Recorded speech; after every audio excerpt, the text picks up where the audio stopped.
Hello everyone.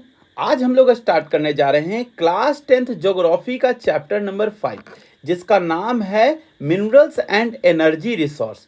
तो इस chapter को हम लोग लाइन बाय लाइन कंप्लीट करेंगे, यानी आपका जो NCERT बुक है इसका हर वो लाइन को कंप्लीटली समझेंगे। साथ ही मैं यहाँ पे आपको जो वर्ड्स समझ में नहीं आते हैं, यानी जो वर्ड्स समझ में नहीं आते हैं और जिसका पॉइंट आपके बुक में नहीं दिया गया है, वो भी मैं आपको यहाँ पे एक्सप्लेनेशन करूंगा। यानी कुछ ऐसे पॉइंट्स हैं, कुछ ऐसे टॉपिक है जो इस बुक में कवर नहीं किया गया है, तो मैं आपको यहाँ पे कंप्लीट कर दूंगा। साथ ही मैं बताना चाहता हूँ कि इस चैनल पे हम लोग हर वो चैप्टर्स का line by line video NCERT का एक्सप्लेन करते हुए पब्लिश कर रहे हैं।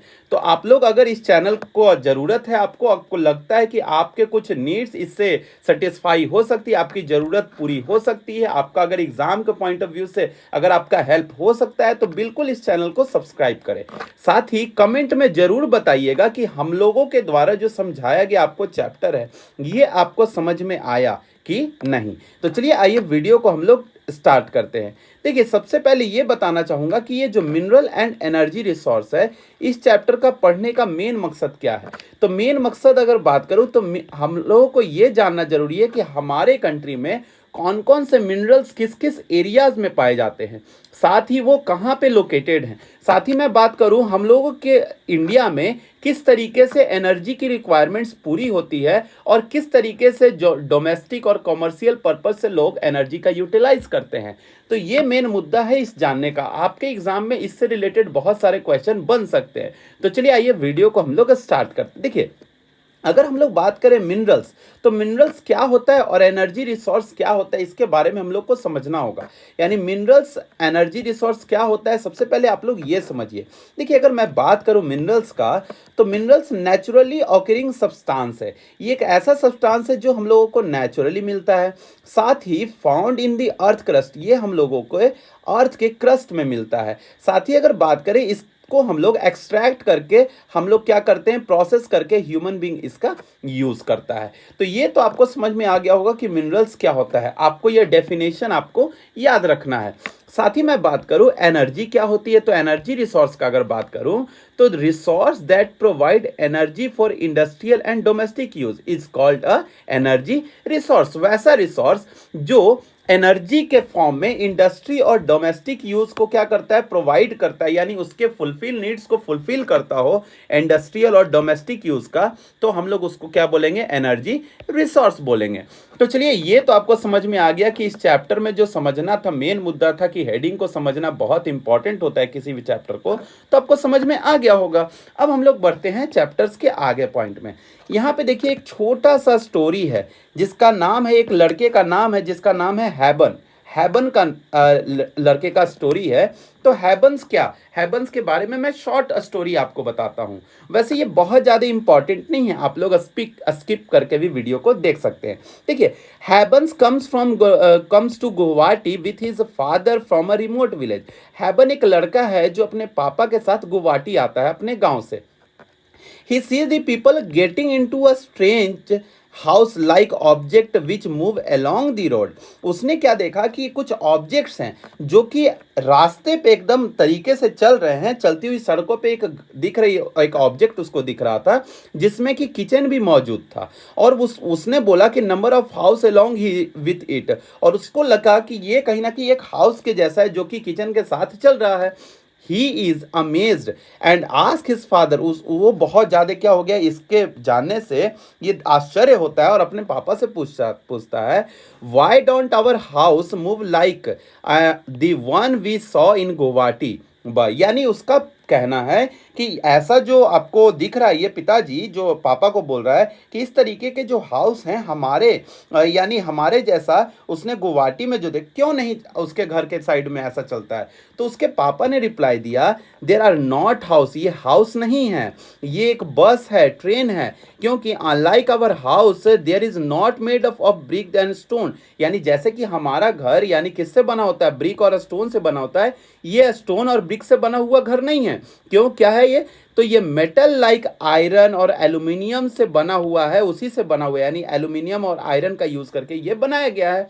दे do not move on there on, ये अपने आप भी मूव नहीं करते हैं, यानी they are driven by the engine, इसको चलाता है इंजन, अब which needs energy to work, जिसको क्या काम करने के लिए एनर्जी की जरूरत होती है। तो ये हेवन को समझ में आया कि अच्छे, एक मैंने जो देखा वो एक बस और ट्रेन के जैसा है जो कि चल रहा है, और इसको चलाने के लिए एक इंजन की जरूरत पड़ती है, इंजन के साथ इसको एक ऐसा एनर्जी की जरूरत पड़ती है जिससे कि ये चल जाए। तो ये इसको दो चीज दिमाग में खटका, पहला कि ये इंजन किस चीज का बना है, यानी ये बस जो भी देखा और ट्रेन देखा ये किस चीज से बना हुआ है, यानी उसके पापा ने बताया कि आयरन और एल्यूमिनियम का बना हुआ है। साथ ही हेवन को समझ में आया कि ये इंजन जो चलती है उसको एनर्जी की जरूरत होती है, तो एनर्जी कैसे मिलती है उसको, तो यही तो हम लोग इस चैप्टर में पढ़ने वाले हैं, मिनरल्स एंड एनर्जी रिसोर्स, यानी जिसके द्वारा इंजन चल रहा था वो एनर्जी है, और जिससे वो इंजन बना हुआ था या जिससे वो ट्रेन या बस बना हुआ था वो एक मिनरल से बनाया गया है। तो ये आपको समझ में आ गया होगा कि किस तरीके से मिनरल्स एंड एनर्जी का यूज करके हम लोग अलग अलग टाइप का रिसोर्स बनाते हैं और उसका यूटिलाइज करते हैं। देखिए मैंने बोला था कि आपको हर ये चैप्टर का हर लाइन को एक्सप्लेन करूंगा, तो इसीलिए मैं कोई भी लाइन आपको क्या छोड़ नहीं रहा हूं, नहीं तो आप लोग कमेंट में भर देंगे कि सर ने एक आधा लाइन छोड़ भी दिया, और वो बोलते हैं कि सारे लाइन को मैं कवर करूंगा, इसीलिए मैं हर वो लाइन को आपका कवर करूंगा जो आपको समझ में नहीं आता या नहीं आ सकता है। चलिए अब आगे बढ़ते हैं। देखिए आगे बोल रहा है we use different things in our daily life, यानी लाइफ मेड फ्रॉम मेटल, यानी हम लोग अपने समय में अगर देखें तो डिफरेंट डिफरेंट थिंग्स का यूज करते हैं अपने डेली लाइफ में, जो कि किससे बना हुआ होता है, मेटल से बना हुआ होता है। लेकिन can you list a number of items, क्या आप लिस्ट बना सकते हैं, use in your house and made of metals, यानी आप एक ऐसा लिस्ट बना सकते हैं जिससे कि हाउस बना हो, कुछ हाउस मेड बने हो, मेटल से बने हो, where do this metal come from, और वो मेटल्स कहाँ से आते हैं। तो देखिए मैंने छोटा सा आपके लिए एक बहुत अच्छा यहाँ पे लिस्ट बना के रखा है। जैसे कि आपके घर में कुछ किचन्स के आइटम मिलते होंगे, किचन्स के आइटम मिलते हैं जो कि पॉट से बने, पॉट्स वगैरह ये सारे किसी ना किसी चीज़ से बने होते हैं। अप्लायंसेज मिलते हैं जो भी रेफ्रिजरेटर, ये भी किसी चीज़ से, फर्नीचर्स ये भी किसी चीज़ से बने होते हैं। तो कहीं ना कहीं टूल्स वगैरह ये सारे कहीं ना कहीं चीज़ से बने होते हैं। और अगर इसका सोर्स का बात करें, इस मेटल का सोर्स का कम्स फ्रॉम, यहाँ क्वेश्चन पूछ रहा है कहाँ से आते हैं, तो अगर इसका सोर्स का बात करें तो ये सोर्स आपको पता होना चाहिए कहीं ना कहीं से प्राप्त किए जाते हैं। जैसे कि steel often drive on the iron ore, steel कहाँ से मिलता है, तो आयरन ओर से मिलता है, which is mined from the earth, जो कि कहाँ से निकाला जाता है, अर्थ के क्रस्ट या लेयर से निकाला जाता है। एल्यूमिनियम मिलता है bauxite, aluminium come from bauxite, और which is also extracted through the mining, and copper mined from the copper ores. तो ये आपको नॉर्मली समझ में आ गया होगा कि मेटल्स को हम लोग एक्सट्रैक्ट करते हैं माइनिंग के जरिए, प्रोसेस करते हैं फैक्ट्री में और क्रिएट करते हैं values item in use in Holmes, यानी अलग अलग होम्स में हम लोग अलग अलग जो आइटम्स का यूज कर रहे हैं वो कहीं ना कहीं हम लोग एक्सट्रैक्ट करके अपने प्रोसेस से उसको बनाए हैं। तो चलिए अब आगे समझते हैं।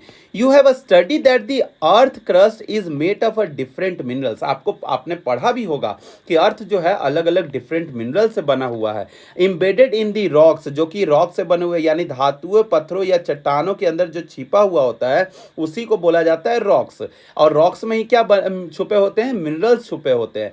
तो various metal are extracted from these minerals after proper refinement, यानी इसका तात्पर्य इसका ऐसे समझना है कि अगर हम लोग इन खनिजों को, कच्चे खनिजों को साफ करके साथ ही उसको थोड़ा सा ट्रीट करके उसको निकालते हैं और उसका यूज करते हैं आफ्टर प्रॉपर रिफाइनमेंट करके, यानी हम लोग एक्सट्रैक्ट करते हैं तब जब वो मिनरल्स को आफ्टर प्रॉपर रिफाइनमेंट किया जा सकता है, यानी वेरियस जो मेटल है उसको एक्सट्रैक्ट करने के लिए हम लोग उस मिनरल्स को कहीं ना कहीं एक्सट्रैक्शंस के प्रोसेस से ही उसको क्या करते हैं, अलग निकालते हैं।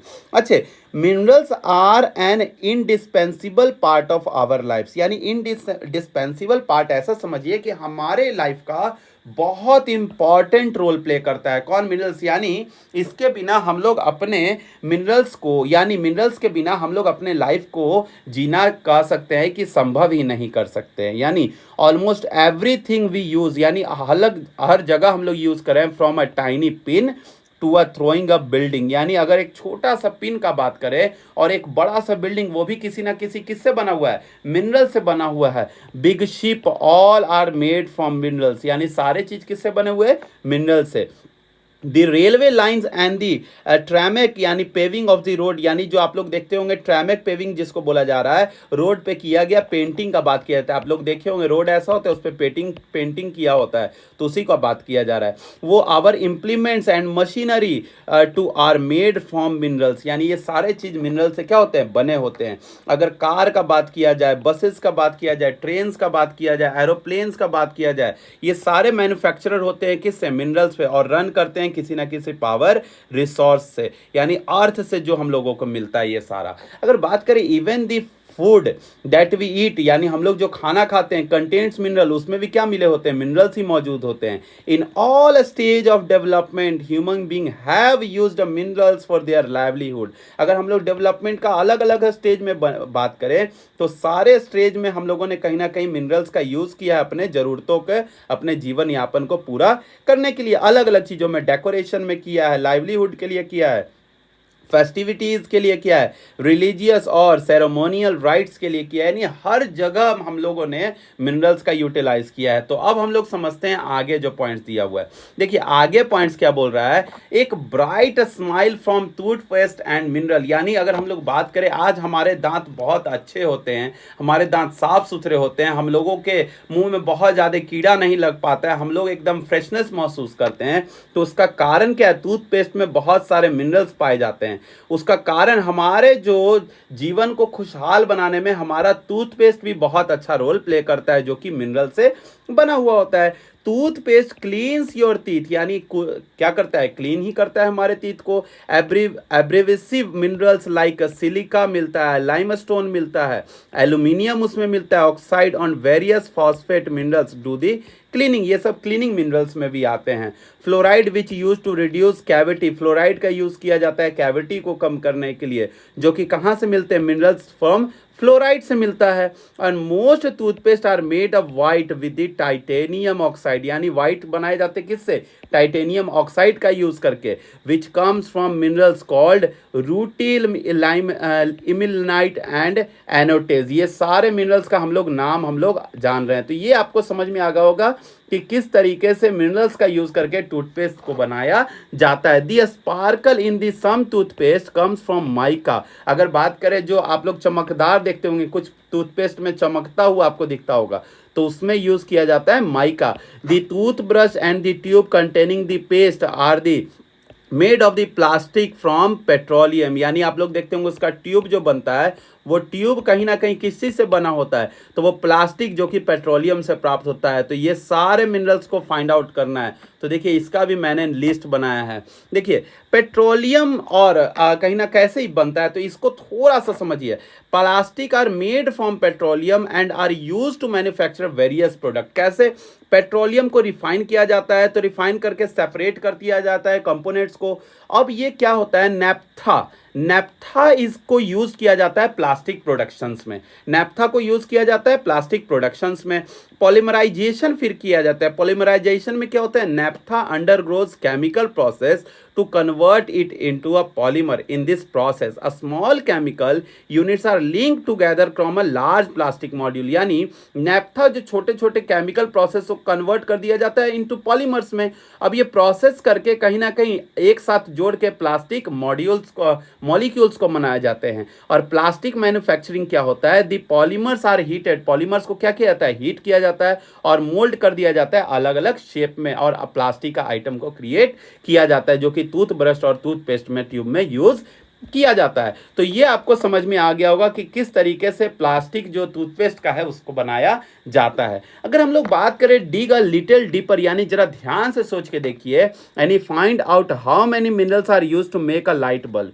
अगर लाइट बल्ब का बात करें तो कौन कौन से मिनरल्स है जिसको यूज करके लाइट बल्ब को बनाया जाता है। तो आप लोग जानते होंगे कि ग्लास का यूज किया जाता है, फिलामेंट जो होता है, इलेक्ट्रोड्स होते हैं, इनर्ट गैस होते हैं, बेस बनता है, ये सारा चीज का यूज करके ही क्या बनाया जाता है, है, ग्लास को बनाया जाता है। तो आप लोग देखिए यहाँ मैंने लिख दिया, आप लोग एक बार रीड करके पॉज करके रीड कर लीजिएगा। मैं बहुत ज़्यादा यहाँ पे डीप में नहीं जाऊँगा, नहीं तो आपका बहुत ये लंबा वीडियो बन जाएगा, है ना। तो मैं नॉर्मली ये बता देता हूँ, ग्लास बनता है सिलिका से, सोडा एड्स एंड लाइमस्टोन से। फिलामेंट बनता है किससे? टंगस्टन से, जो कि ड्राइव किया जाता है मिनरल से, सिल्चिलेट से। और इलेक्ट्रोलाइट्स बनता है किससे? इलेक्ट्रोड्स बनता है किससे?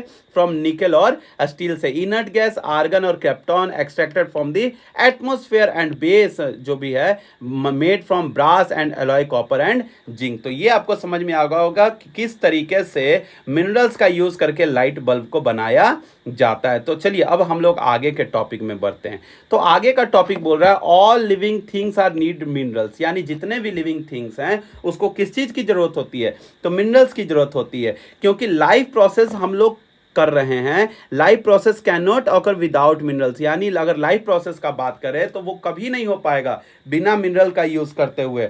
all through our minerals intake represent only about 0.3% of the total intake of the nutrients। जितना हम लोग इंटेक करते हैं ना न्यूट्रिएंट्स का, उसका 0.3% ही क्या होता है? मिनरल्स होता है।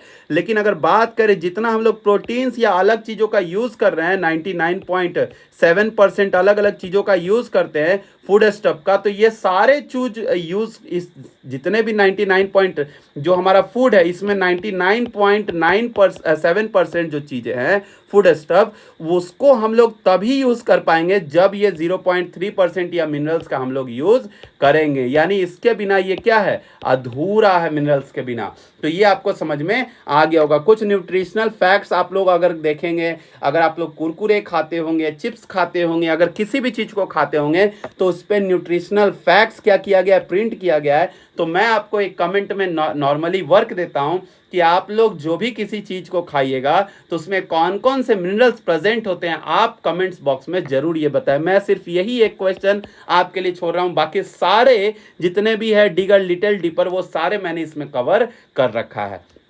अब आते हैं कि मिनरल्स, इतना देर से तो हम लोग पढ़ रहे थे, तो ये मिनरल्स होता है क्या? तो आपको पता होना चाहिए कि जियोलॉजिस्ट होते हैं। अब जियोलॉजिस्ट क्या करते हैं? मिनरल्स को डिफाइन किया उन्होंने। मिनरल्स को डिफाइन किया mineral as a homogeneous naturally occurring a substance, यानी उन्होंने बोला कि मिनरल जो है होमोजीनियस भी है और नेचुरली ऑकरिंग सब्सटेंस है, और with a definable internal structure, जिसका इंटरनल स्ट्रक्चर क्या है? डिफाइन किया गया। और minerals are found in the varied from the nature, यानी अलग अलग फॉर्म में हम लोग को मिल सकता है। Ranging from the hardest diamonds को हम लोग जानते होंगे और सॉफ्टेस्ट टाल को जानते होंगे।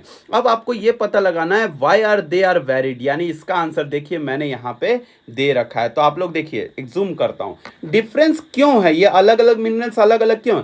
क्योंकि उनका केमिकल कंपोजिशन अलग है, क्रिस्टल का स्ट्रक्चर अलग है, फॉर्मेशन कंडीशन क्या है? अलग है, जियोलॉजिकल प्रोसेस क्या है? अलग है। केमिकल कंपोजिशन का बात करूं तो डिफरेंट एलिमेंट्स और कंपाउंड उसमें मिलते हैं, इसीलिए हम लोग बोल सकते हैं कि केमिकल कंपोनेंट्स अलग अलग है। अगर क्रिस्टल स्ट्रक्चर का बात करें तो unique internal arrangement of atoms, यानी अलग अलग अरेंजमेंट एटम्स क्या है उसमें अरेंज होते हैं, तो अलग अलग क्रिस्टल स्ट्रक्चर हो सकता है। टेम्परेचर, प्रेशर, केमिकल इन्वायरमेंट भी अलग अलग होने के कारण फॉर्मेशन कंडीशन अलग हो सकता है। साथ ही process like cooling, sedimentation and metamorphism, ये जियोलॉजिकल प्रोसेस क्या हो सकते हैं? अलग हो सकते हैं। तो इसी के कारण मिनरल्स क्या अलग अलग जगहों पे अलग अलग तरीके से पाए जाते हैं। तो ये आपको समझ में आ गया होगा। तो आप लोगों ने सोच रहे होंगे कि सर ये होमोजीनियस का मतलब क्या होता है और नेचुरली ऑकरिंग सब्सटेंस का मतलब क्या होता है, और क्या होता है definable internal structure? Definable internal structure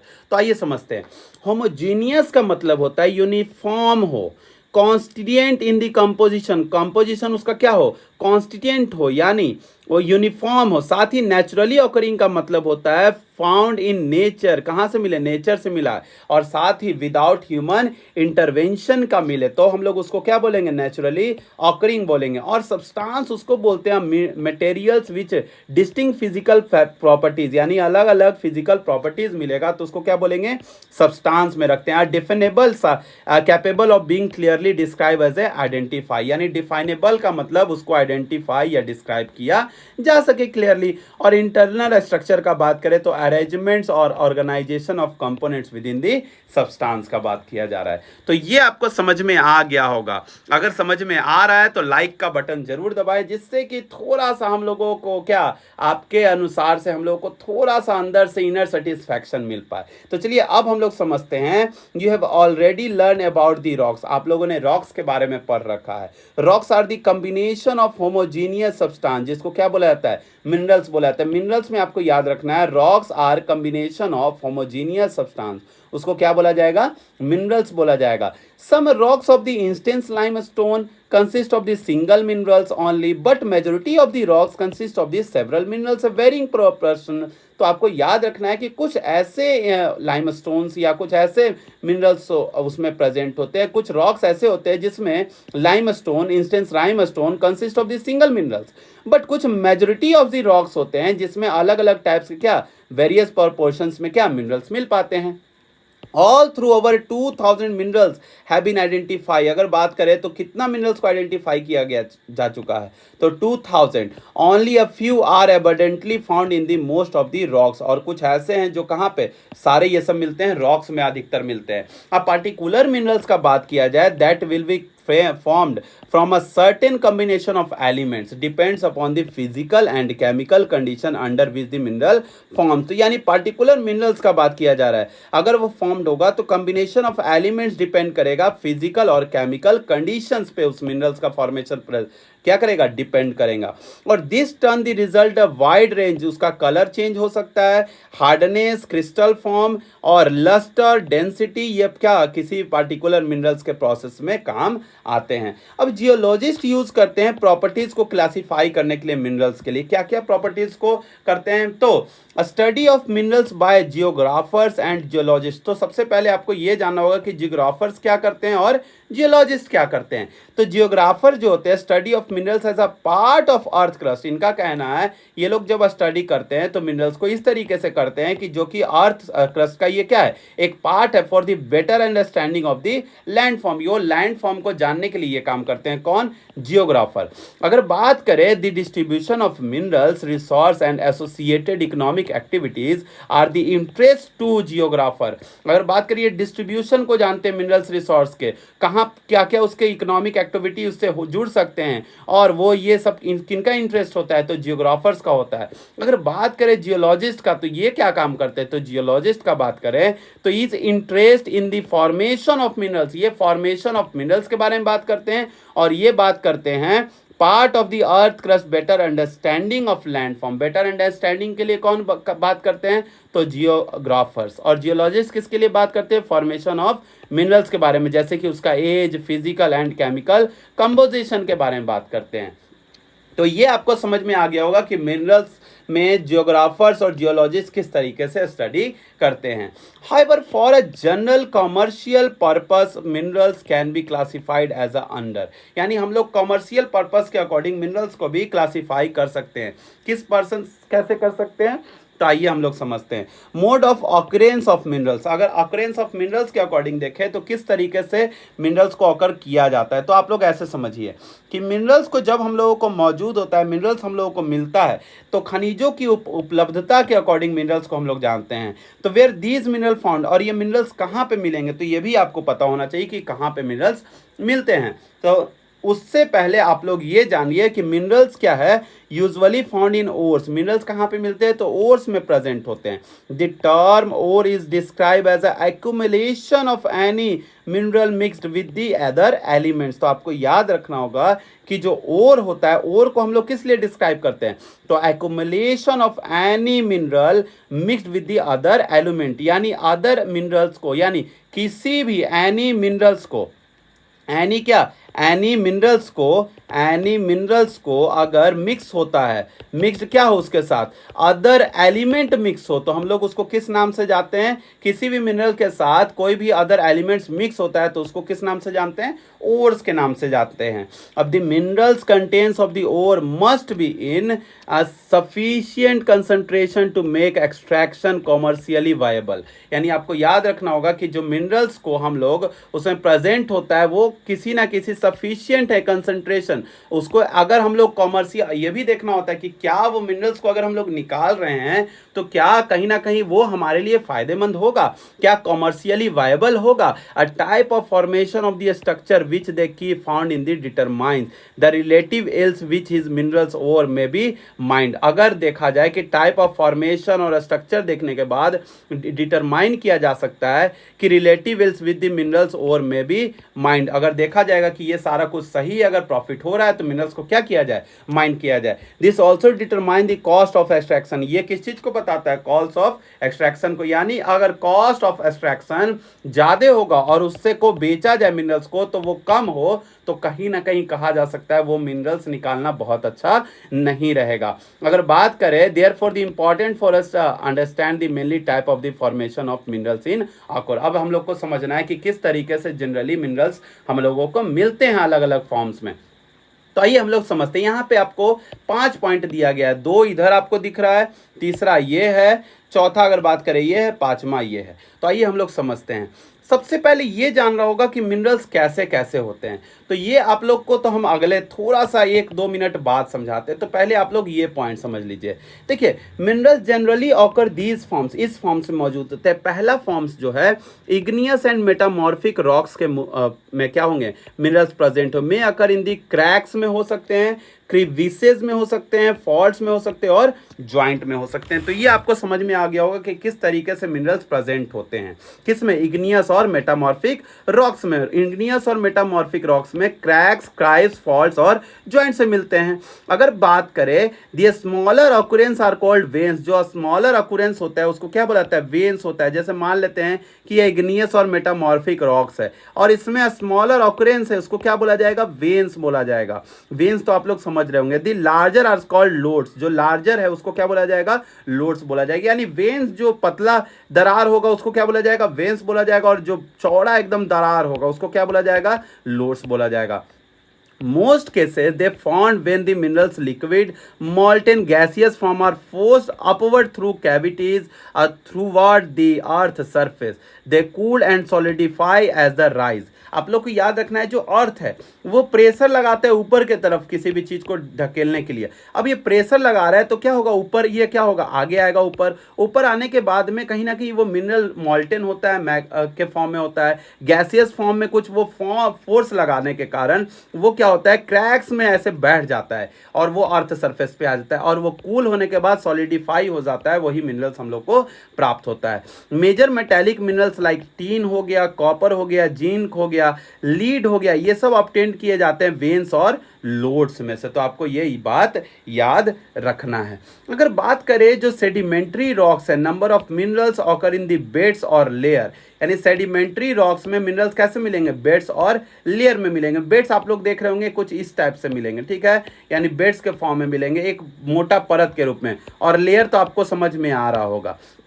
अब देखिए they have been formed as a result of deposition, accumulation और concentration in the horizontal strata. अब देखिए ये सारे डिपोजिशन किस तरीके का रिजल्ट है, ये एक हॉरिजॉन्टल स्ट्रा के रूप में प्रेजेंट होंगे। हॉरिजॉन्टल, ये देखिए हॉरिजॉन्टल लाइन आपको दिख रहा होगा। कोल एंड सम फॉर्म्स आयरन और have been concentrated as a result of long period under great heat and the pressure। यानी कोल हो गया, ये एक ऐसा फॉर्म है, कुछ ऐसे फॉर्म्स हैं जो कि एकदम बहुत लॉन्ग समय से वो क्या, ग्रेट हीट पे रहता है और प्रेशर पे रहता है। Another groups of sedimentary minerals include gypsum, potash, salt and sodium salt. These are form a result of evaporation especially in the arid region। ये सब जब भी मिनरल्स मिलेंगे तो उस एरिया में ज़्यादा मिलेंगे जो कि एरिड रीजन हो, साथ ही वहाँ पे इवेपोरेशन हुआ करता हो। साथ ही अगर तीसरा बात करें तो another minerals formation involves the decomposition of surface rocks and the removal of the soluble constituent. तो ये आपको याद रखना है। देखिए 3rd नंबर में बोल रहा है कि वैसा चट्टान, जैसे कि आपको पता होना चाहिए कि ये डिकम्पोज हो, surface rocks and the removal of soluble constituent उसमें मिला हुआ हो, जैसे कि living residual mass of the weathered material, जैसे कि बॉक्साइट हो, ये इसी तरीके से बनता है। बॉक्साइट किस तरीके से बनता है तो आपको याद रखना होगा कि कुछ चट्टानें जो होती है तत्वों के अपर्दन के कारण ये क्या हो जाती है, एक अवशिष्ट चट्टानों में रह जाती है। यानी अवशिष्ट चट्टान कौन से होते हैं तो आपको याद रखना है, सॉल्युबल कॉन्स्टिट्यूएंट में डिकम्पोजिशन में होने के कारण ये बनते हैं, और ये रेसिडुअल मास और वेदर्ड मटेरियल से बने होते हैं, ये कंटेनिंग होते हैं, और जो कि बॉक्साइट इसी तरीके का एक बहुत बड़ा एग्जाम्पल है। अब देखिए जो नेक्स्ट पॉइंट आपको दिख रहा होगा, certain minerals are may occur in the alluvial deposit. कुछ मिनरल्स ऐसे हैं जो कि एलुवियल डिपॉजिट में मिलेंगे, सैंड्स और वैली फ्लोर्स में मिलेंगे, बेस ऑफ द हिल्स में मिलेंगे, हिल्स का बेस में मिलेंगे, and these deposit are called placer deposit. इस चीज को क्या बोला जाता है, प्लेसर डिपॉजिट बोला जाता है। And generally content mineral which are not corroded by water. और ये जो ऐसे मिनरल्स होते हैं जो कि वाटर से कोरोड नहीं होते हैं, जैसे कि आप लोग को एग्जाम्पल याद रखना होगा, क्या गोल्ड हो गया, सिल्वर हो गया, टीन हो गया, प्लेटिनम हो गया, ये सारे इसी टाइप के मिनरल्स हैं जो कि एलुवियल डिपॉजिट में सैंड वैलीज फ्लोर में मिला करते हैं, और ये कोरोडेड नहीं हो पाते हैं वाटर के कारण। अब देखिए अगर 5 नंबर देखें तो the ocean water content a vast quantity of minerals. अगर वास्ट क्वांटिटी ऑफ मिनरल्स कहाँ हम लोग को मिलेगा, एक ओशियन वाटर में मिलेगा। साथ ही but most of these too widely diffuse to be economic significance. अगर बात करें कॉमन साल्ट हो गया, मैग्नीशियम हो गया, bromine are the largely derived from the ocean. ये सब कहाँ से मिलेंगे, ओशियन वाटर से। And ocean bed too are rich in the manganese nodules. यानी आपको याद रखना जो ओशियन बेड्स हैं वहाँ पे बहुत बड़े पैमाने पे मैग्नीशियम नूडल्स पाए जाते हैं। तो ये आपको समझ में याद रखना होगा। ये तो आपको समझ में आ गया होगा कि मिनरल्स कैसे। तो मिनरल्स आपको टाइप थोड़ा सा समझना चाहिए, क्लासिफिकेशन ऑफ मिनरल्स जो कि आपके बुक में दिया हुआ है। अगर क्लासिफिकेशन ऑफ मिनरल्स की बात करें तो आपको 3 तरीके से मिनरल्स को प्रेजेंट यहाँ पे दिख रहा होगा। कौन कौन सा, metallic minerals, non metallic minerals और एनर्जी मिनरल्स। देखिए मेटेलिक मिनरल्स में 3 हैं, पहला है फेरस, दूसरा है नॉन फेरस, तीसरा है प्रीसियस। अब नॉन मेटेलिक में कुछ एग्जाम्पल दिख रहा होगा, एनर्जी मिनरल्स में कुछ एग्जाम्पल दिख रहा होगा, तो ये आप लोग देख सकते हैं यहाँ पे। मेटेल पहले हम लोग पढ़ेंगे फेरस, नॉन फेरस, उसके बाद प्रीशियस तो हम लोग जानते हैं, इसके बारे में पढ़ाया नहीं जाएगा। अगर देखेंगे एग्जाम्पल दिया हुआ होगा तो उससे मैं कुछ एक्सप्लेन करने का ट्राई करूंगा। अगर नॉन मेटेलिक का बात करें तो mica salt, potash, sulphur, granite, limestone, marble और सैंडस्टोन के बारे में नॉन मेटेलिक मिनरल को जाना जाता है। एनर्जी में हम लोग कोल, पेट्रोलियम और नेचुरल गैस को जानेंगे। तो आइए हम लोग क्लासिफिकेशन ऑफ मिनरल्स कितने टाइप का, 3, तो यहाँ पे मेटेलिक, नॉन मेटेलिक और एनर्जी मिनरल्स के बारे में जानते हैं। मेटेलिक को कितना, फेरस और नॉन फेरस और प्रीसियस में डिवाइड किया गया है। नॉर्मली फेरस और नॉन फेरस को यहाँ पे अच्छे से समझते। देखिए ये तो सारे मिनरल्स थे, आपको ये समझ में आना चाहिए कुछ ऐसे रीजंस है, कुछ ऐसे आपको रीजंस मिलेंगे, इंटरेस्टिंग फैक्ट्स में दिया गया है जहां पे मिनरल्स तो प्रेजेंट हैं और वहां पे कुछ ना कुछ होता है। जैसे कि आप लोगों ने रैट होल माइनिंग का नाम यहां पे दिख रहे होंगे। ये क्या आपको पता है, most of the minerals they are India are the nationalize. सारे मिनरल्स लगभग क्या है, नेशनलाइज हैं, and their extraction is possible only the after due to the permission from the government. अगर आप गवर्नमेंट से जाके परमिशन लेते हैं तभी उस मिनरल्स को निकाल पाएंगे। But most the tribal areas the north east India, जो कि नॉर्थ ईस्ट हमारा इंडिया है, आप लोग को पता होगा नॉर्थ ईस्ट हमारा जो इंडिया है ये वाला पार्ट, तो नॉर्थ ईस्ट जिसको हम लोग चिकन नेक वाला पार्ट से उधर बोलते हैं, तो वो वाला एरिया में कहीं ना कहीं वहाँ पे जो मिनरल्स हैं ऑन बाय इंडिविजुअल और कम्युनिटी ऑनर हैं उसके। And the Meghalaya there are the largest deposit of coal. Meghalaya में क्या है, बहुत बड़े पैमाने पे कोल का डिपॉजिट मिलता है, और आयरन और लाइमस्टोन, डोलोमाइट का मिलता है। अब कोल को वहां पे coal mining in the Jowai and Cherrapunji is done by the family member. अब कोल का जो निकाला जाता है कहाँ पे, जोवाई और चीरापूंजी में फैमिली मेंबर्स के द्वारा निकाला जाता है, from a long narrow tunnel के द्वारा। जैसे मान लेते हैं ये दीवार है बहुत मतलब पहाड़ जैसा, इसमें खोद दिया जाएगा, रैट होल माइनिंग कर दिया जाएगा, एकदम चूहे की जैसा एकदम गुफा बना दिया जाएगा, एकदम पतला सा। अब known as the rat hole, उसको किस नाम से जाना जाता है, रैट होल के नाम से जाना जाता है। एक्चुअली में इस जो बनाया जाता है इसको रैट होल माइनिंग के लिए, यहाँ से कोयलों को निकालने के लिए, तो कहीं ना कहीं उस मिनरल्स में बच्चों को भेजते हैं निकालने के लिए, छोटे छोटे बच्चे, बूढ़े, सब लोग मतलब जाते हैं। अब इसमें तो प्रॉब्लम यह है कि एक इमरजेंसी केस भी बन सकता है। अगर वो भड़क गया पूरा जो चट्टान है तो वो क्या हो जाएगा, दब जाएगा। तो क्या हुआ, नेशनल ग्रीन ट्रिब्यूनल्स ने हैज डिक्लेयर किया ये एक्टिविटी इलीगल है एंड रिकमेंडेड करके दिस शुड बी स्टॉप्ड फोर्थविथ, यानी इसको जल्दी से जल्दी क्या करवाया जाए। तो आपको याद रहना चाहिए कि तुरंत से तुरंत रोक लगाने का काम कौन सोचा, नेशनल ग्रीन ट्रिब्यूनल ने फाइनल किया। तो ये आपको समझ में आ गया होगा। अगर हम लोग बात करें यहाँ पे डिग अ लिटिल डीपर, फिर से दिया हुआ है, जरा ध्यान से सोचिए, what is the difference between the open pit mine and quarry and underground mines with the shaft. तो आपको देखिए यहाँ पे मैंने एकदम एक्सप्लेनेशन बहुत अच्छे से किया है। ओपन पिट माइनिंग क्या होता है, क्वेरी क्या होता है और अंडरग्राउंड माइंस क्या होते हैं, जो कि शाफ्ट के द्वारा। अब समझते हैं। ओपन पिट माइनिंग में यह एक बहुत खुला खदान होता है, बहुत खुला खदान होता है, ठीक है ना, माइंड होता है, जिसमें सतह के पास खनिजों को निकालने के लिए जमीन हटाया जाता है। जैसे मान लीजिए ये सरफेस है, यहाँ से जमीन को हटा दिया जाएगा, उसके बाद माइनिंग किया जाएगा। इसी को क्या बुलाता है, ओपन पिट माइनिंग बोला जाता है। अच्छा, क्वारी किसको बुलाते हैं, ये भी एक खुला खदान होता है, यानी ओपन होता है, लेकिन मुख्यतः निर्माण सामग्री जैसे कि पत्थर निकालने के लिए होता है। इसमें काटने और ड्रिलिंग के लिए तकनीकों का उपयोग किया जाता है, यानी कटिंग, ड्रिलिंग, ये सब का यूज करके क्वायरिंग किया जाता है। माइनिंग में खोद के निकाला जाएगा, क्वायरिंग में कटिंग करके, ड्रिल करके निकाला जाएगा। जैसे मान लेते हैं ये इस तरीके से था, ये पूरा सरफेस था, इसको क्या कर दिया, खोद दिया, ड्रिल करके निकाला जितना निकाल सकता था। अब एक अंडरग्राउंड माइंस विद शाफ्ट, यह गहरे खनिजों को एक्सेस करने के लिए वर्टिकली और हॉरिजॉन्टली सुरंग बनाया जाता है। जैसे मान लेते हैं ये पूरा ये है, इसको क्या कर दिया जाएगा, यहाँ से काट दिया जाएगा, एक बहुत अच्छा सुरंग बना दिया जाएगा, और ये पूरा मिनरल्स को यहाँ से क्या कर दिया जाएगा, निकाल लिया जाएगा, और निकालने के बाद इसका यूज में किया जाएगा। इसी को बुलाते हैं अंडरग्राउंड माइन विथ शाफ्ट। तो हॉरिजॉन्टल सुरंगे बनाया जाता है, शाफ्ट जिसके जरिए तक पहुंच के खनिजों के सतह पर लाया जाता है। एक शाफ्ट होता है जिसके द्वारा वहां पे पहुंचा जाता है। तो आपको याद रखना है, यही आपको समझाना था मुझे। India is a fortunate have a fairly rich and the varied minerals resources. अगर हमारा इंडिया का बात किया जाए तो इंडिया में अलग अलग टाइप के, अलग अलग खनिज संसाधन, अलग अलग टाइप के मिनरल रिसोर्स हम लोगों को मिलते हैं। अब however there are unevenly distributed, यानी आपको बात रखना है कि ये अनइवनली डिस्ट्रीब्यूटेड है, यानी ये इधर उधर बिखरे पड़े हैं। Broadly speaking the peninsular rock content most of the reservoir of the coal. Peninsular जो रॉक्स है वो पूरी तरीके से कोल, मेटेलिक मिनरल्स और माइका और many other non metallic mineral से बने हुए हैं। Sedimentary rocks the western and eastern flanks of the peninsular Gujarat और आसाम वाला part, most of the petroleum deposit वहां पे मिलता है।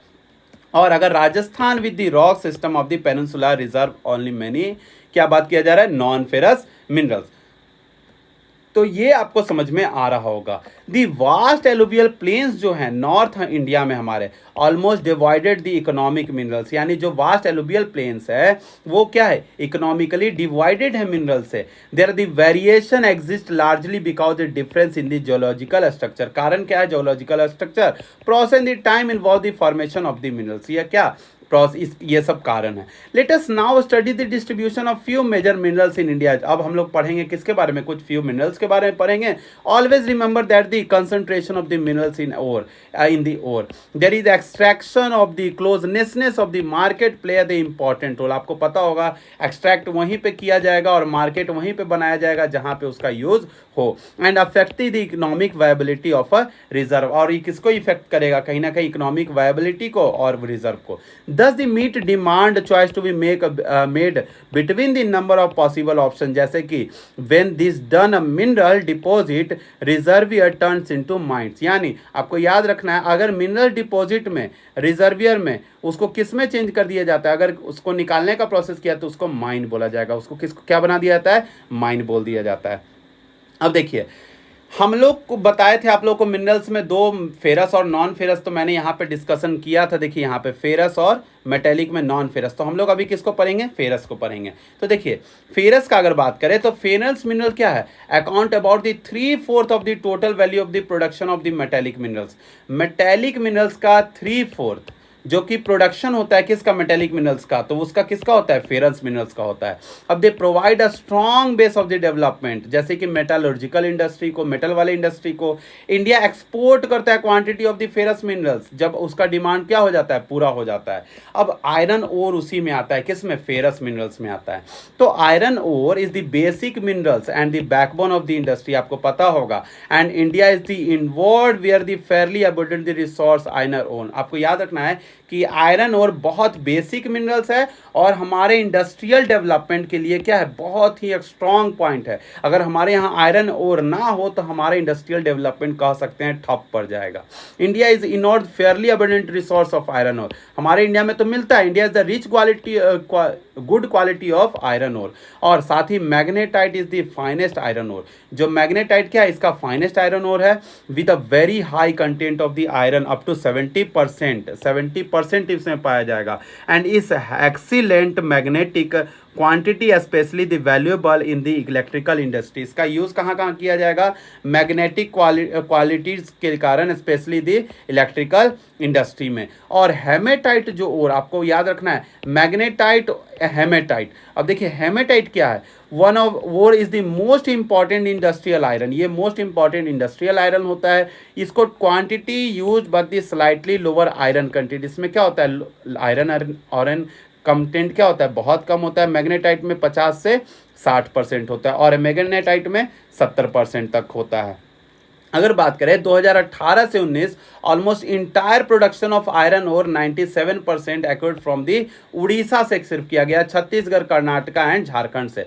बाकी जो प्रोडक्शन है 3% वो अदर स्टेट से किया गया। तो आप लोग सोच सकते हैं कि ये उड़ीसा, छत्तीसगढ़, कर्नाटका कितना मेजर रोल प्ले करता है। तो आपको याद रखना होगा, डू यू नो यहाँ पे दिया हुआ है, Kudre in Kannada means horse, the highest peak in the western Ghat of the Karnataka resemble the face of the horse.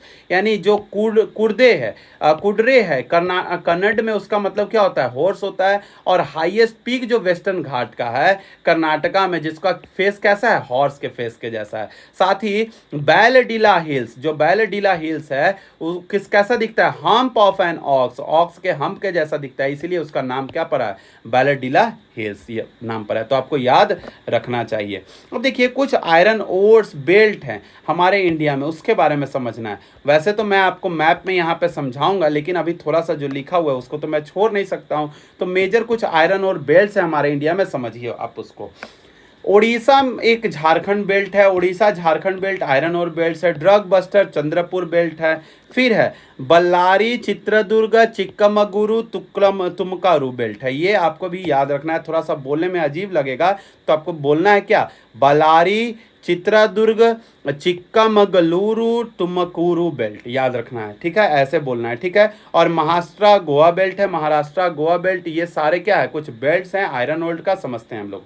Orissa और झारखंड बेल्ट जो हैं, उड़ीसा हाई ग्रेड हेमाटाइट ओर मिलते हैं वहाँ पे, जैसे कि बादाम पहाड़ माइंस हो गया, मयूरभंज हो गया, कैनेदुजवार और डिस्ट्रिक्ट्स हो गया, यहाँ पे मिलते हैं।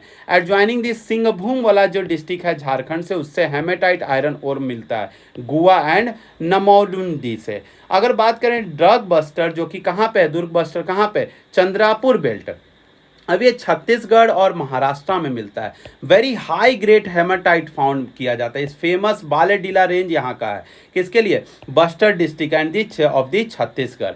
This range high comprise of the 14 deposit of the super high grade haematite ore, यानी 14 डिपॉजिट यहाँ मौजूद है। साथ ही it has best physical properties needed the steel making, ये बहुत अच्छा फिजिकल प्रॉपर्टीज प्रोवाइड करवाता है, किसके लिए, स्टील मेकिंग मेकर्स के लिए। And iron ore from the mines are exported to Japan, South Korea via Visakhapatnam port. तो ये आपको याद रखना, विशाखापट्टनम पोर्ट के द्वारा कहाँ भेजा जाता है, साउथ कोरिया, जापान में भेजा जाता है आयरन ओर्स को। और अगर बात करें बल्लारी, चित्रदुर्ग, चिक्कमगलुरु, तुमकुरू बेल्ट जो है, तो ये क्या है, in Karnataka has a large reservoir of iron ore है। यहाँ पे कर्नाटका में एक लार्ज रिजर्वियर है, किसका, आयरन ओर का। कुद्रमुख माइंस जो है, कुद्रमुख माइंस जो है लोकेटेड इन द वेस्टर्न घाट में लोकेटेड है कर्नाटका में। 100% एक्सपोर्ट यूनिट ये है। और कुद्रेमुख डिपॉजिट जिसको one of the largest world में माना जाता है इसको। और the transported as the slurry through a pipeline at the port near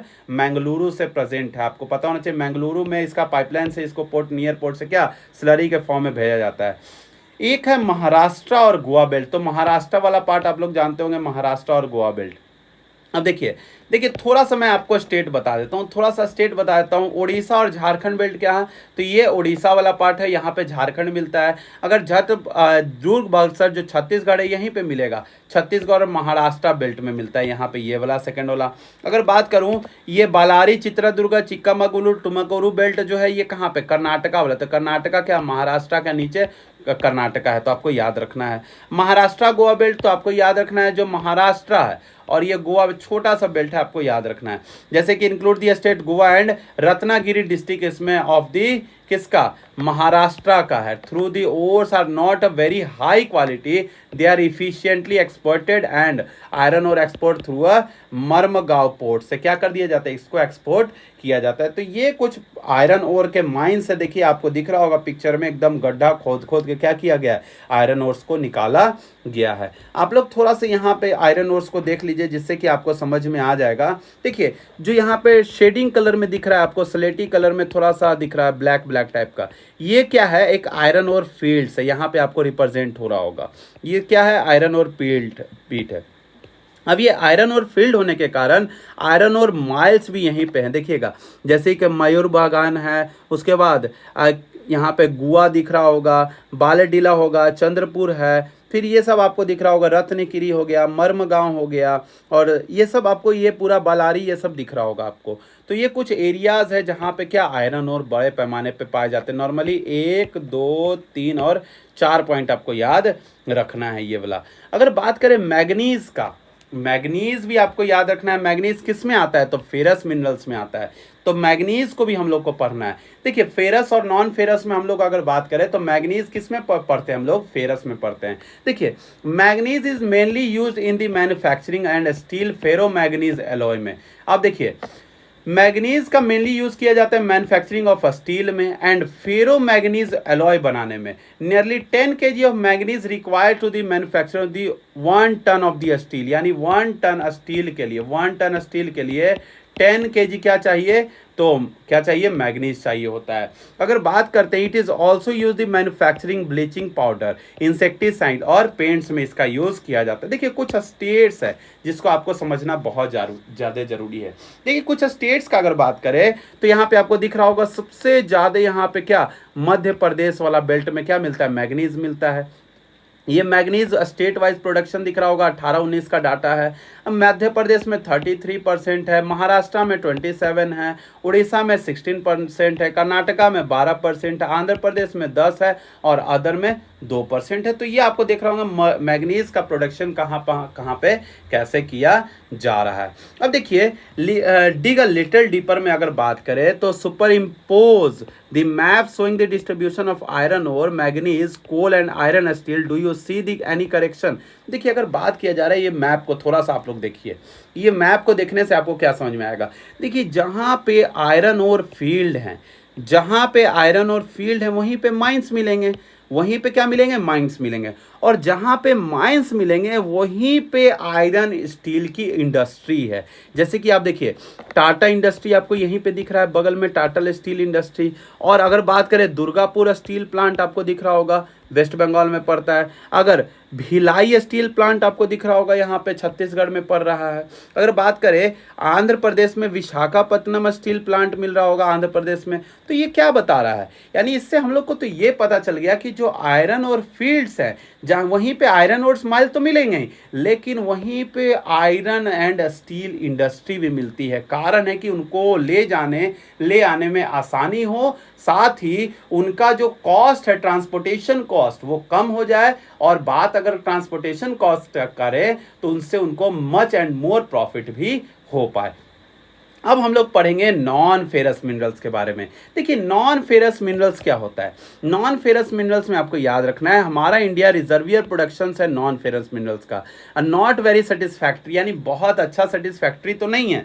लेकिन अगर बात करें these mineral which include the, इसमें क्या कॉपर, बॉक्साइट, लीड, जिंक और gold important role, vital role play करता है, जो कि नंबर ऑफ मेटालर्जिकल इंजीनियरिंग और इलेक्ट्रिकल इंडस्ट्री में काम आता है। Let us the study distribution of copper and bauxite. हम लोग इसमें किसके किसके बारे में पढ़ेंगे, तो कॉपर और बॉक्साइट के बारे में पढ़ेंगे। तो आइए आगे हम लोग समझते हैं। ये मैप आप लोग थोड़ा सा रफ पेज में आप लोग खुद से बना के ट्राई कीजिएगा। नॉर्मली मैप को बनाने के बाद आप लोग ये क्या कर दीजिएगा, ड्रॉ कर दीजिएगा, जिससे आपको समझ में आ जाएगा। यानी आयरन और फील्ड्स में आयरन और माइल्स को दिखाना है और वहाँ पे कुछ आयरन एंड स्टील इंडस्ट्री को दिखाइएगा। तो आपका क्या हो जाएगा, जितना भी कंफ्यूजन है वो क्या हो जाएगा, खत्म हो जाएगा। अब देखिए कॉपर क्या, कॉपर के बारे में बात करें तो कॉपर क्या होता है, तो India is the critically deficient in the reservoir and the production of copper. अगर प्रोडक्शन ऑफ कॉपर के बारे में बात करें तो क्रिटिकली डिफिशिएंट है हमारा रिजर्वियर।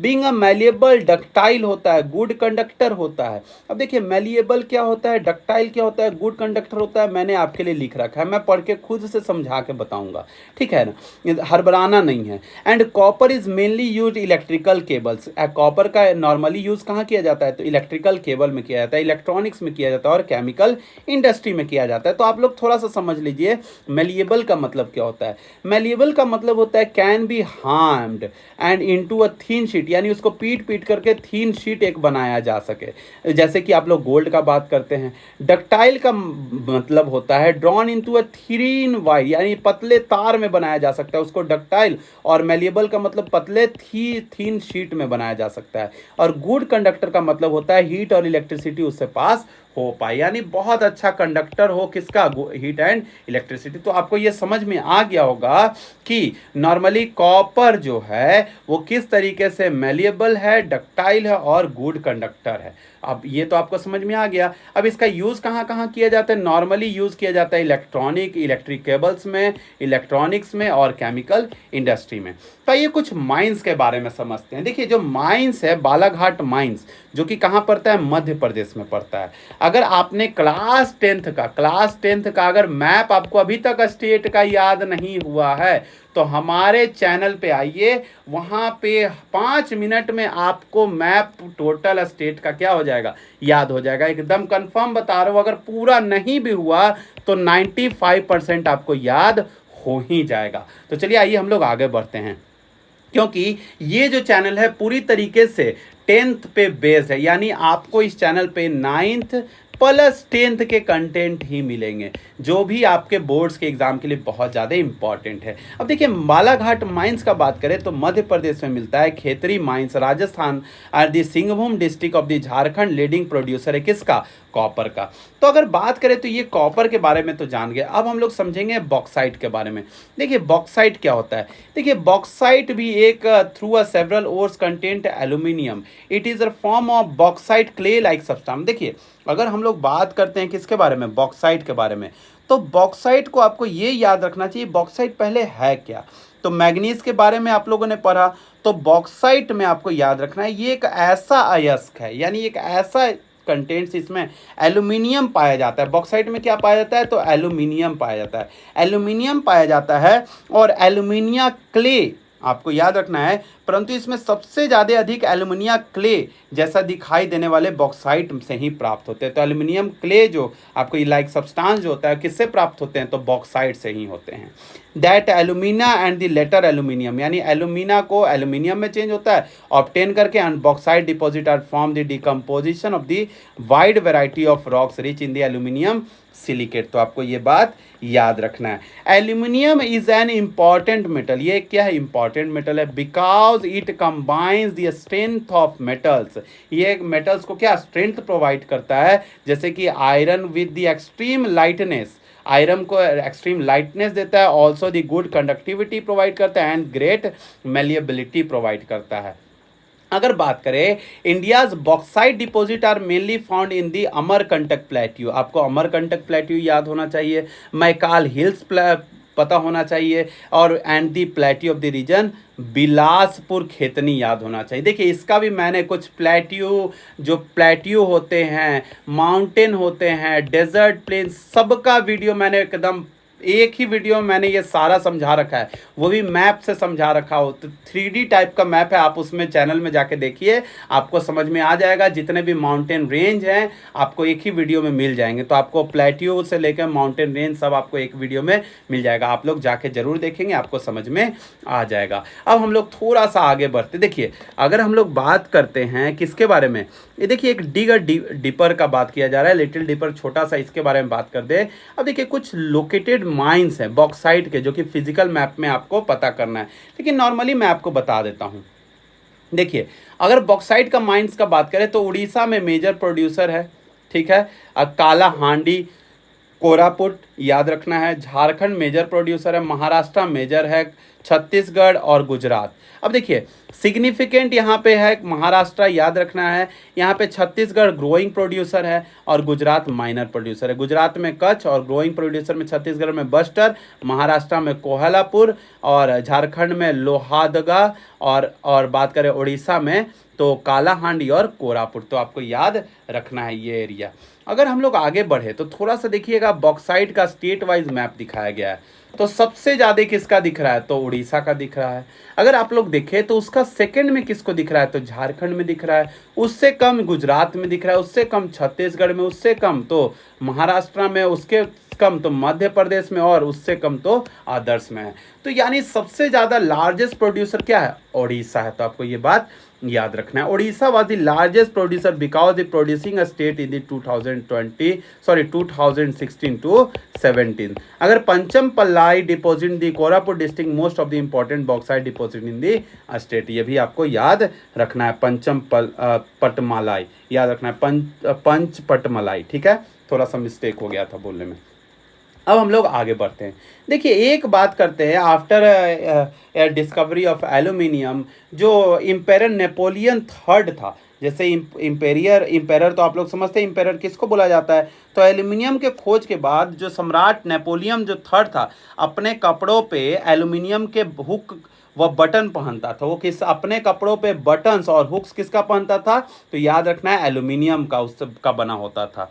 अपने खास मेहमानों को एल्यूमिनियम से बने बर्तनों में भोजन कराता था, वो याद रखना है आपको, कौन, तो जो नेपोलियन थर्ड है वो करवाया करता था।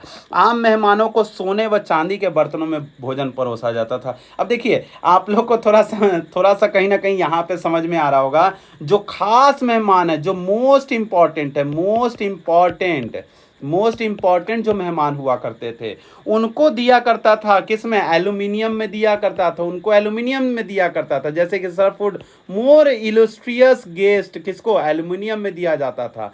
अगर जो लेस ऑर्नेबल्स होते थे, यानी जो जिनको कम यानी आम मेहमान होते थे, नॉर्मल मेहमान होते थे, उनको सोने और चांदी के बर्तनों में खाना खिलाया करता था। यानी आज के समय के अकॉर्डिंग जस्ट उल्टा हुआ। तो उसके लिए कितना 30 years after this incident aluminium ball are most common in the beggar in the Paris. अगर बात करें इस घटना के लगभग 30 वर्ष के बाद, यानी 30 years के बाद, यानी पेरिस के जो भिखारी हुए करते थे उनके पास एल्यूमिनियम का बर्तन होना एक आम बात हो गई थी। आप सोचिए एक समय में जो नेपोलियन थर्ड हुआ करता था वो अपने खास मेहमानों को खिलाया करता था एल्यूमिनियम के बर्तनों में, और एक समय 30 वर्ष बाद कुछ ऐसा समय आया जिसमें कि वहाँ के जो भिखारी हुआ करते थे पेरिस में, उनके हर लोगों के हाथों में एल्यूमिनियम का ही क्या मिला करता था, बोल्स मिला करता था। तो ये आपको बात याद रखना है, थोड़ा सा इंटरेस्टिंग फैक्ट है नॉर्मली। अब देखिए हम लोगों ने मेटेलिक मिनरल्स को समझा, अब हम लोग पढ़ेंगे नॉन मेटेलिक मिनरल्स क्या होता है। देखिए नॉन मेटेलिक मिनरल्स क्या होता है, जैसे कि माइका का हम लोग इसमें पढ़ाई करेंगे।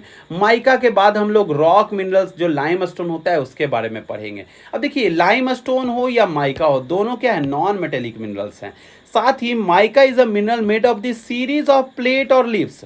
अब आपको याद रखना है माइका क्या है, एक सीरीज ऑफ प्लेट से बना हुआ है, एक प्लेट दूसरा प्लेट उसके ऊपर तीसरा चौथा कुछ ऐसा बना हुआ है, और बहुत बात करें एकदम split easily a thin sheet, और इसको बहुत पतले शीट में बनाया जा सकता है। The sheet can be so thin 1000 sheet can be layered into a mica sheet in a few centimetre. 1000 sheet अगर आप लोग लेते हैं ना, हजारों लगभग शीट, तो उसका लगभग बनेगा क्या, एक फ्यू सेंटीमीटर का एक लेयर बनेगा। अब सोचिए कितना पतला होता है। माइका कैन बी क्लियर, यानी black, green and yellow, red yellow brown colour में मिलता है ये, due to its excellent dielectric strength. इसमें क्या होता है, डाई इलेक्ट्रिक स्ट्रेंथ होता है, तो ये आपको याद रखना है, डाई इलेक्ट्रिक स्ट्रेंथ होता है इसमें। लो पावर लॉस फैक्टर होता है, इंसुलेटिंग प्रॉपर्टीज होती है, रेसिस्टेंस इसका हाई वोल्टेज भी सह लेता है। Mica is one of the most indispensable minerals है। इंडिस्पेंसिबल का मतलब मैंने पहले भी आपको समझा रखा है। Use to electric and electronic industry, जिसका यूज कहाँ किया जाता है, इलेक्ट्रिक और इलेक्ट्रॉनिक इंडस्ट्री में यूज किया जाता है। अगर हम लोग बात करें, माइका जो डिपॉजिट है मिलते हैं हम लोग को northern as of the Chota Nagpur plateau. छोटा नागपुर प्लेट्यू का क्या, नॉर्दर्न एज में मिलता है, तो आपको ये बात याद रखना है। साथ ही कोडरमा गया वाला जो पार्ट है, Hazaribagh belt Jharkhand is the leading producer है किसका, तो माइका का। देखिए माइका इतना बड़े पैमाने पे कोडरमा जो गया वाला हजारीबाग बेल्ट है, ये आपको वहां पे मिलेगा। अब Rajasthan is the major mica producing areas है अराउंड अजमेर के आसपास, और नेलोरे माइका बेल्ट आंध्र प्रदेश जो also the important producer of the country, यानी नेलोरे जो माइका प्रोड्यूसर किसका, आंध्र प्रदेश का, राजस्थान का क्या है, अजमेर है। हमारे बिहार और छत्तीसगढ़ ये सब वाला पार्ट में छोटा नागपुर प्लेट्यू वाला कोडरमा गया हजारीबाग बेल्ट और झारखंड बेल्ट ये सब मिलता है आप लोगों को, तो ये आपको बात याद रखना है। अब देखिए एक होता है क्या, नॉन मेटेलिक मिनरल्स में रॉक मिनरल्स। देखिए रॉक मिनरल्स क्या होते हैं, देखिए रॉक मिनरल्स में आपको याद रखना है लाइमस्टोन को, ये भी एक नॉन मेटेलिक मिनरल्स है। अब found associated with the rocks composed of the calcium carbonate of the calcium and magnesium carbonate में मिला करता है। साथ ही फाउंड किया जाता है सेडिमेंट्री रॉक्स को मोस्ट जियोलॉजिकल फॉर्मेशन के लिए। साथ ही limestone is the basic raw material होता है सीमेंट इंडस्ट्री के लिए। सीमेंट इंडस्ट्री में लाइमस्टोन का बहुत ज़्यादा यूज़ किया जाता है, इसेंशियल फॉर स्मेल्टिंग आयरन में यूज़ किया जाता है, ब्लास्ट फर्नेस में इसका यूज़ किया जाता है, तो आपको याद रखना होगा। साथ ही यहाँ पे एक डिग लिटिल डीपर में फिर से क्वेश्चन आ गया, study the map explanation of the Chota Nagpur storehouse of the minerals. तो बिकॉज आपको याद रखना है, because Chota Nagpur plateau Nagpur is the rich mineral due to its ancient Precambrian rocks के कारण। ये क्या है, बहुत पुराना जो प्री कैम्ब्रियन रॉक्स था उसके कारण ये सिग्निफिकेंट डिपॉजिट है किसका, आयरन ओर का, कोल का, मैग्नीज का और तो बॉक्साइट का sorry. It's geological and tectonic history होने के कारण एक्सपोज द वैल्यूएबल रिसोर्स। ये क्या छोटा नागपुर को क्या प्रोवाइड करवा पाता है, तो वैल्यूएबल रिसोर्स प्रोवाइड करवा पाता है। तो ये देखिए कुछ लाइमस्टोन का प्रोड्यूसिंग स्टेट्स हैं, यहाँ स्टेट वाइज लिस्ट दिया गया, तो आप इसको याद रखिएगा। सबसे ज़्यादा आपको यहाँ पे दिखेगा राजस्थान। राजस्थान के बाद आपको आंध्र प्रदेश, मध्य प्रदेश, छत्तीसगढ़, कर्नाटका, तेलंगाना, गुजरात, तमिलनाडु, महाराष्ट्र और कुछ अदर स्टेट है। तो आपको बात याद रखना है सबसे ज़्यादा किस में, यानी लाइमस्टोन में सबसे ज़्यादा तो राजस्थान। अब देखिए हम लोगों ने इतना माइनिंग्स के बारे में समझा, माइनिंग्स का कुछ बहुत ज़्यादा क्या है, नुकसान भी देता है। नुकसान कैसे है, माइनिंग्स का नुकसान, खतरा, जोखिम जो भी कहे अगर बात, तो इसका क्या है, आप लोग जानते होंगे कुछ एफर्ट्स जो माइनर्स लगाते हैं अपने हमारे लाइफ को कंफर्टेबल बनाने के लिए, उनका इम्पैक्ट यानी उसका इम्पैक्ट उनके ऊपर क्या पड़ता है, तो हेल्थ के ऊपर उनका माइनर्स के इन्वॉल्व, यानी कह सकते हैं जो माइनर्स होते हैं, माइनर्स कौन, जो निकालते हैं माइंस में से किसको, मिनरल्स को, तो उनके हेल्थ के ऊपर क्या इम्पैक्ट पड़ता है, हमारे इन्वायरमेंट पे इम्पैक्ट करता है। अब कहीं आपको पता होगा डस्ट एंड नॉक्सिसियस फॉर्म्स इनहेल, वो बहुत जहरीली गैस वगैरह क्या इनहेल कर जाते हैं। अब लगातार काम कर रहे हैं उसमें धुएं में सांस लेते हैं, फेफड़े संबंधित उनकी क्या हो जाती है, बीमारी हो जाती है, वल्नरी पल्मोनरी डिजीज हो जाती है, और इसके कारण माइन रोप से कभी कभी क्या होता है, भड़क जाता है, कभी वहाँ आग लग जाता है। ये सारे चीज़ होने के कारण वो कॉन्सेंट्रेट माइनर्स, यानी ये किनको प्रॉब्लम देता है, तो माइनर्स के लिए होता है प्रॉब्लम। लेकिन the water source of the region get contaminated due to mining, यानी वाटर सोर्स जो है, आपको पता होना चाहिए वाटर सोर्स क्या होता है। तो वाटर सोर्स वो होता है जहाँ पे पानी की, जहाँ पे ज़रूरत के अकॉर्डिंग वहाँ पे पानी मिला करते हैं। तो वहाँ पे कहीं ना कहीं जो आप लोग को पता होगा, जो माइनिंग के कारण वो डंप वेस्ट कर देते हैं, slurry leads to denudation of the land, वो किसका डिग्रेडेशन कर देता है, लैंड का, सॉइल का, और इंक्रीज करता है स्ट्रीम एंड रिवर पॉल्यूशन को, क्या कर देता है, पूरी तरीके से वाटर सोर्स को ही गंदा करके रख देता है। तो ये आपको याद रखना है, पॉल्यूट करके रख देता है। अब यह बात आप लोग को समझ में आ गया होगा। अब हम लोग नेक्स्ट पेज के में पढ़ेंगे। अब देखिए, तो हम लोग कैसे इसको कर सकते हैं। तो स्ट्रिक्टर सेफ्टी रेगुलेशंस लाना होगा, इंप्लीमेंटेशन इन्वायरमेंटल लॉज लाने होंगे, इसेंशियल, जो कि क्या, mining from become a killer industry. इसीलिए क्या, माइनिंग को क्या बुलाता है, किलर इंडस्ट्री, क्योंकि इसके कारण बहुत सारे मौतें होती हैं, बीमारियां भी इसी के कारण, पॉल्यूशन भी इसी के कारण, लैंड डिग्रेडेशन भी इसी के कारण। तो ये सारे रिसोर्सेज की कमी भी माइनिंग के कारण, तो इसीलिए इसको क्या बुलाता है, किलर इंडस्ट्री। कहीं ना कहीं लोगों का जान जोखिम भरा ये काम होता है। अब देखिए, हम लोग को अगला टॉपिक पढ़ना है कंजर्वेशन ऑफ मिनरल्स। देखिए, कंजर्वेशन ऑफ मिनरल्स क्या होता है, मिनरल्स को कंजर्व करना फ्यूचर जनरेशन के लिए। तो strong dependence of the industry agriculture upon mineral deposit and substances manufactured from them, यानी आप लोग को पता होगा, हमारा इंडस्ट्री का बात किया जाए, एग्रीकल्चरल मटेरियल्स का बात किया जाए, ये सब किस पे मैन्युफैक्चर, किसके ऊपर डिपेंडेंट, तो कहीं ना कहीं मिनरल्स के ऊपर इंडिपेंडेंट है। लेकिन total value of the workable minerals deposit can be in significant factors in the 1% of the earth crust. अगर बात किया जाए अर्थ क्रस्ट का, अर्थ क्रस्ट तो आप लोग जानते होंगे, ऊपर का लेयर होता है। अब इसको किस तरीके से आप लोग को इसको लेना है, जैसे कि आपको जो भी कुल जितना भी टोटल एरिया है, अब टोटल एरिया का आपको पता करना है। लगभग हमारे यहाँ total volume of the workable जो मिनरल डिपॉजिट है, उसका एक फ्रैक्शन अगर दिखाए तो 1% ऑफ द अर्थ क्रस्ट में हम लोग को मिलता है ये। अब we are the rapidly consuming mineral resource that require a mineral year be created. अब हम लोग लगातार इसका कंज्यूम कर रहे हैं और इसको बनने में मिलियंस ईयर्स भी लग जा रहे हैं। साथ ही जियोलॉजिकल प्रोसेस मिनरल फॉर्मेशन का बहुत स्लो होता है, रेट्स में होता है, और रिप्लेनिशमेंट है और infinitely small in the comparison to present rate of the consumption. और जितना हम लोग कंजप्शन कर रहे हैं तेजी से, उतना में तो बन भी नहीं रहा है, यानी कर रहे हैं इतना सारा, बन रहा है इतना सारा, तो कहीं ना कहीं चेंजेस लेके आता है। और mineral resource are there finite है, नॉन रिन्यूएबल है, ये बहुत जल्दी खुद बन के तैयार नहीं हो जाएंगे। मैंने आप लोगों को कहीं ना कहीं चैप्टर्स में, पहला चैप्टर में पढ़ाया रखा है, नॉन रिन्यूएबल किसको बोलते हैं, रिन्यूएबल किसको बोलते हैं। अब देखिए, ये रिच मिनरल डिपॉजिट जो हमारे कंट्री में मिलते हैं, valuable short life process continue extraction over lead to the increasing the cost of the minerals extraction come from the greater depth along with the decrease the quality. अब इसके कारण क्या होगा, जैसे मान लेते हैं कि मिनरल्स बहुत बड़े पैमाने पे निकाला जाए, तो उसका कॉस्ट भी एक समय आएगा कि मिनरल्स कम मिलेंगे, तो क्वालिटी के कारण क्वांटिटी क्या हो जाएगा, बढ़ जाएगा। अब ये increasing the cost of the mineral extractions comes from the greater depth. अब ये प्रॉब्लम ये तब होगा क्योंकि संपत्ति जानते हैं कि वो बहुत मूल्यवान है, लेकिन ये कहीं ना कहीं अल्पजीवी है। अयस्क मतलब कह सकते हैं उत्खनन से लगातार बढ़ रहा है, क्योंकि खनिजों के उत्खनन की गहराई बढ़ने के साथ साथ उनकी गुणवत्ता जो होती है, उनका गुणवत्ता का मतलब क्वालिटी क्या होते जाता है, डिक्रीज होते जाता है। जैसे जैसे नीचे जाएंगे क्वालिटी क्या होते जाएगा, खत्म, खराब होते जाएगा।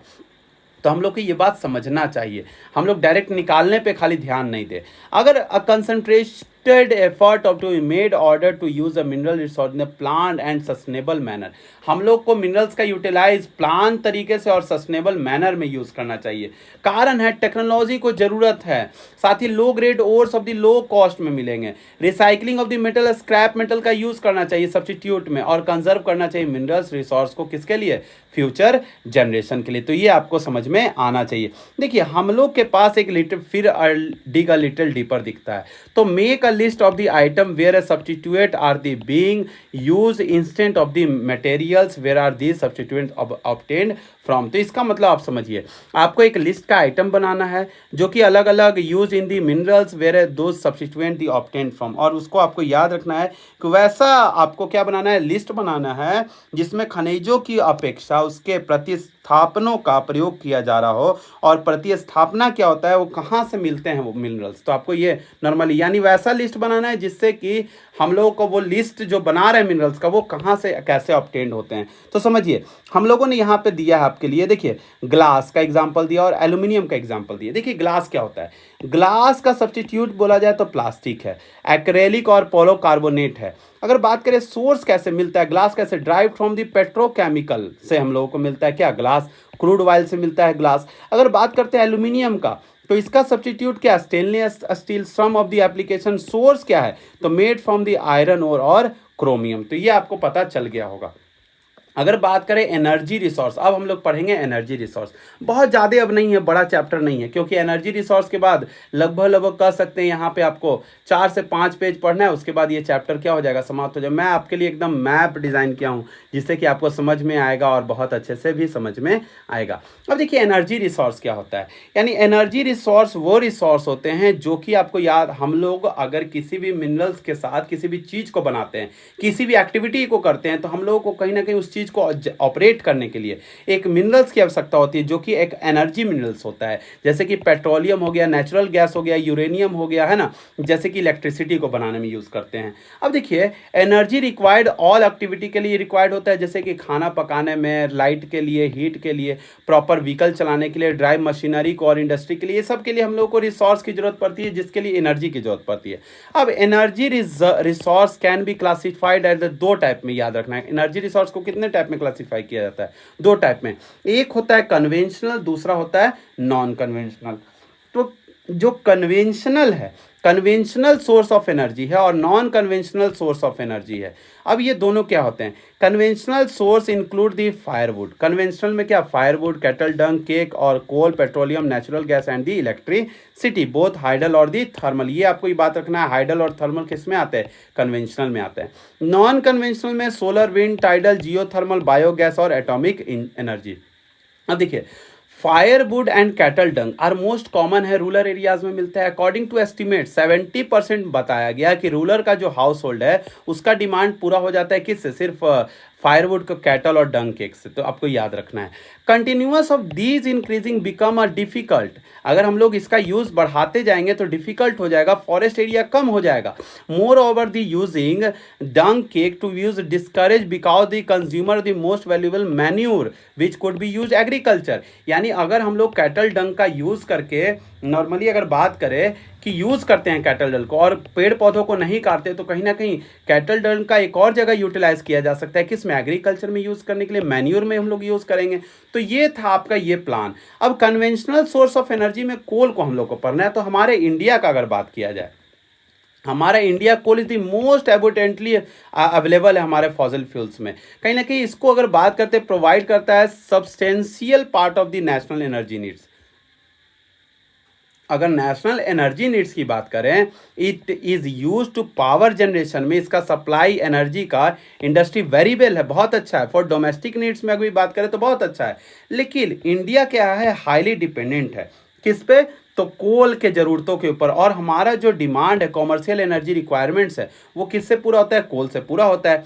तो हम लोग को, as you already aware, the coal is form due to the compensation of the plants minerals of the year. आपको याद रखना चाहिए कि जो कोल बनने में मिलियंस ऑफ ईयर्स लग जाते हैं, और coal is the therefore is the found in a variety of forms, यानी अलग अलग फॉर्म्स में, depending of the degrees of compression and the depth. यानी अलग अलग टाइप का कोल अलग अलग डेप्थ में, अलग अलग डिग्रीज में मिलता है। यानी जितना ज़्यादा हीट होगा और जितना ज़्यादा प्रेशर होगा, उतना ही अच्छा ज़्यादा कोल बन के तैयार होगा, और कितना समय से है वो, तो याद रखना है। अब देखिए decaying plants in the swampy produce पीट कोयला, यानी जो डिकेइंग प्लांट होता है वो प्रोड्यूस करता है क्या, डिके पीट कोयला, विच हैज लो कार्बन। उसमें क्या होता है, लो कार्बन होता है, हाई मॉइस्चर होता है और लो हीटिंग कैपेसिटी होता है।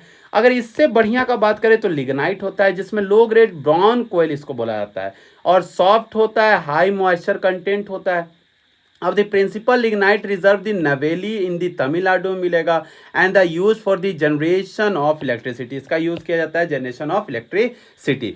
एक है बिटुमिनस कोल, जिसका coal are the been buried deep and subjected to increase temperature, temperature भी इसका बढ़ा हुआ रहता है और डीप में ही मिलता है ये। अब इट मोस्ट पॉपुलर कोल है, किसके लिए, कॉमर्शियल यूज में इसका यूज किया जाता है। जैसे कि metallurgical coal is the high grade bituminous coal होता है। में यूज किया जाता है। Coal which has a special value for a smelting air in the blast furnace. अगर ब्लास्ट फेरेंस का बात किया जाए तो उसमें कहीं ना कहीं कोल का बड़े पैमाने पे यूज किया जाता है। अगर बात करते हैं तो एंथ्रेसाइट का बात करें तो एंथ्रेसाइट क्या है, ये the highest quality of hard coal होता है। एंथ्रेसाइट क्या होता है, highest quality of hard coal होता है। साथ ही सबसे अच्छा इसमें क्वालिटी कौन, एंथ्रेसाइट होता है। India is the coal occur rock series of two main geological ages. देखिए इंडिया में जो कोल मिलते हैं दो सीरीज में मिलते हैं जियोलॉजिकल एज के अकॉर्डिंग।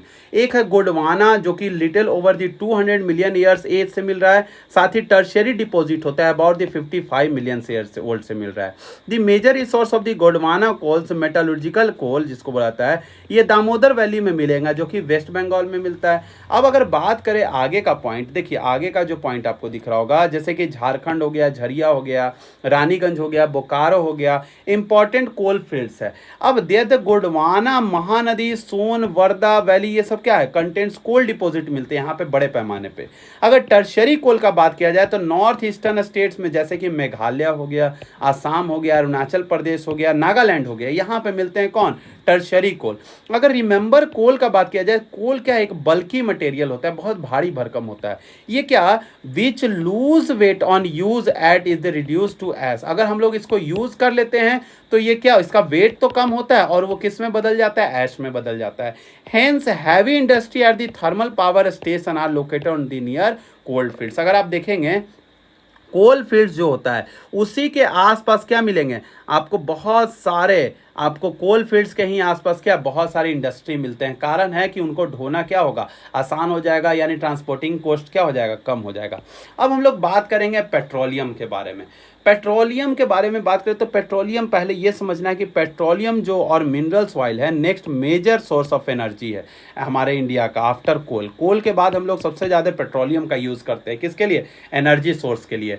अगर it provide the fuels of heat, light के लिए, लुब्रिकेंट्स के लिए, मशीनरी ऑफ रॉ मटेरियल्स के लिए, नंबर ऑफ अलग मैन्युफैक्चरिंग इंडस्ट्री में इसका यूज़ किया जाता है। तो पेट्रोकेमिकल जो रिफाइनरीज होते हैं एक्ट करते हैं कैसे, नोडल इंडस्ट्री की तरह। अब ये नोडल इंडस्ट्री क्या होता है अभी मैं एक सेकंड में समझा रहा हूँ। For synthetic textile, fertiliser and numerous chemical industry में इसका यूज किया जाता है। अब देखिए समझिए नोडल इंडस्ट्री क्या होता है। नोडल इंडस्ट्री रेफर करता है की of a central industry around which industry are develop. यानी नोडल इंडस्ट्री उस इंडस्ट्री को बोलेंगे जिसके कारण बहुत सारे इंडस्ट्री क्या जी रहे हैं। ऐसा आप समझिए किसी एक के कारण बहुत सारा इंडस्ट्री काम कर पा रहा है, वो यानी जो एक था वो छोटा, वो क्या है, नोडल इंडस्ट्री में आएगा। और often due to the influence importance providing the raw material energy of the service, इसी के कारण वो इंडस्ट्री कर पाते हैं क्या, वर्क कर पाते हैं। और ये इंपॉर्टेंट है प्रोवाइडिंग रॉ मटेरियल्स के लिए और एनर्जी सर्विसेज के लिए, nodal industry.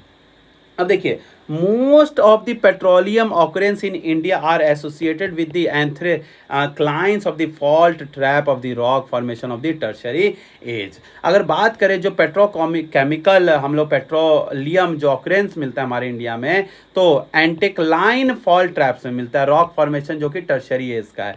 In the regional folding anticlines of the domes in the occurrence where oil is trapped of the crest of the upfold oil is the bearing layer of the porous limestone and sandstone through which mainly flow the oil is a prevent the rising sinking of the entering the non porous layer।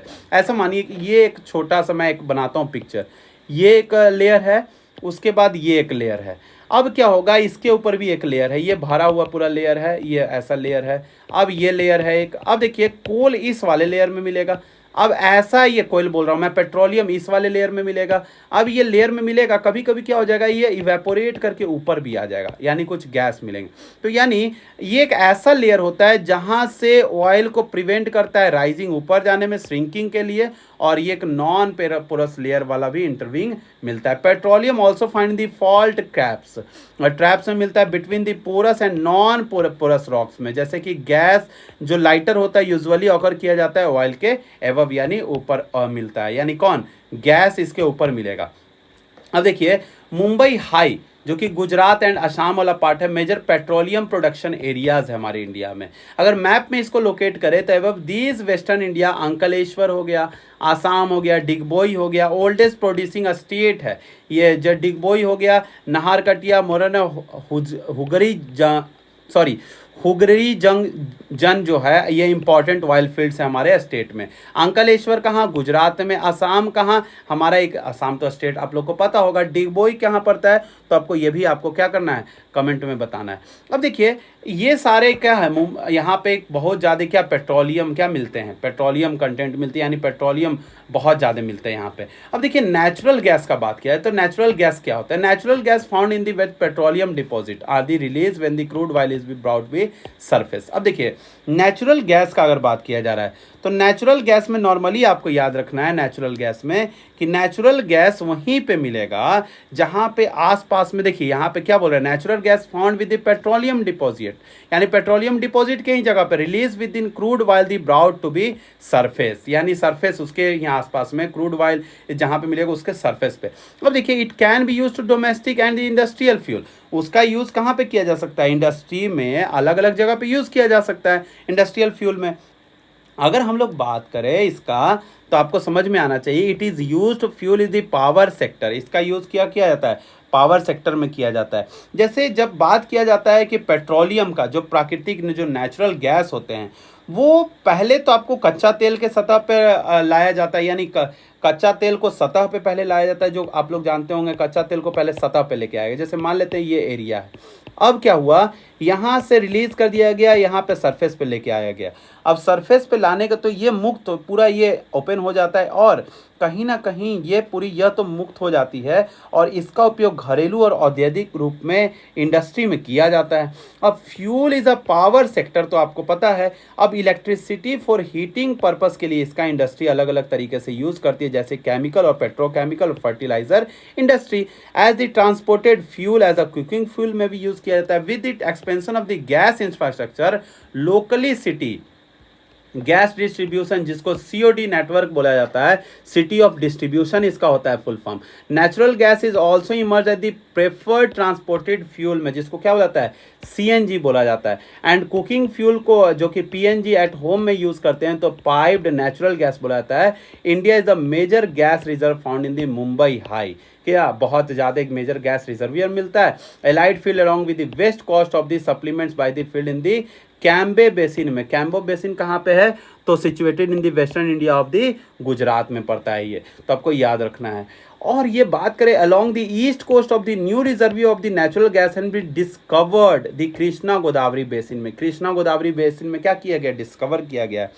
अब देखिए the first 1700 kilometre long हजरिया विजयपुरा जगदीशपुरा, जिसको HVJ cross country दी gas pipeline. अब मैं आपको picture दिखाने का इसका ट्राई करता हूँ। देखिए यहाँ पे दिख रहा होगा, ये एक गैस पाइपलाइन है, दिख रहा होगा आपको। देखिए मैं यहाँ पे दिखाता हूँ, ये देखिए नेचुरल गैस पाइपलाइन आपको दिख रहा होगा, ये वाला नेचुरल गैस पाइपलाइन है। ये आपको क्या दिख रहा है, हजीरिया, विजयपुर और जगदीशपुर, ये यहाँ तक फैला हुआ है, कहीं ना कहीं आपको दिख रहा होगा ऐसे फैला हुआ है, ये इधर दिल्ली तक आया हुआ है, ये नेचुरल गैस पाइपलाइन है। तो ये सब क्या करती है, अलग अलग जगहों पे फिर डिस्ट्रीब्यूट कर देती है। अब कंस्ट्रक्टेड बाय दी गेल, यानी GAIL, इसका फुल फॉर्म बात किया जाए तो gas authority of India limited इसका फुल फॉर्म होता है, जो मुंबई से क्या है लिंक है बेसिन गैस फील्ड से वेरियस फर्टिलाइजर पावर और इंडस्ट्रियल कॉम्प्लेक्स को क्या वेस्टर्न नॉर्दर्न इंडिया में क्या प्रोवाइड करवाती है। अगर बात करें this artery provide impetus to the Indian gas market development, ये अगर इंडियन गैस मार्केट को अगर इम्प्यूटर्स प्रोवाइड करना, तो ये बहुत ज़्यादा क्या डेवलपमेंट के लिए important. Overall India's gas infrastructure has expanded over the 10 times, यानी 10 टाइम्स बढ़ गया। 1700 किलोमीटर से कितना हो गया, 18,500 किलोमीटर हो गया cross the country pipeline. And the expected soon reach over the 34,000 kilometre करने का प्लान है, किसके लिए, gas grid bye link all the gas source of the consuming market across the country. North eastern state, जो north eastern state है वहाँ पे सारे जगह पे ये सब मिलेगा और इधर भी मिलेगा।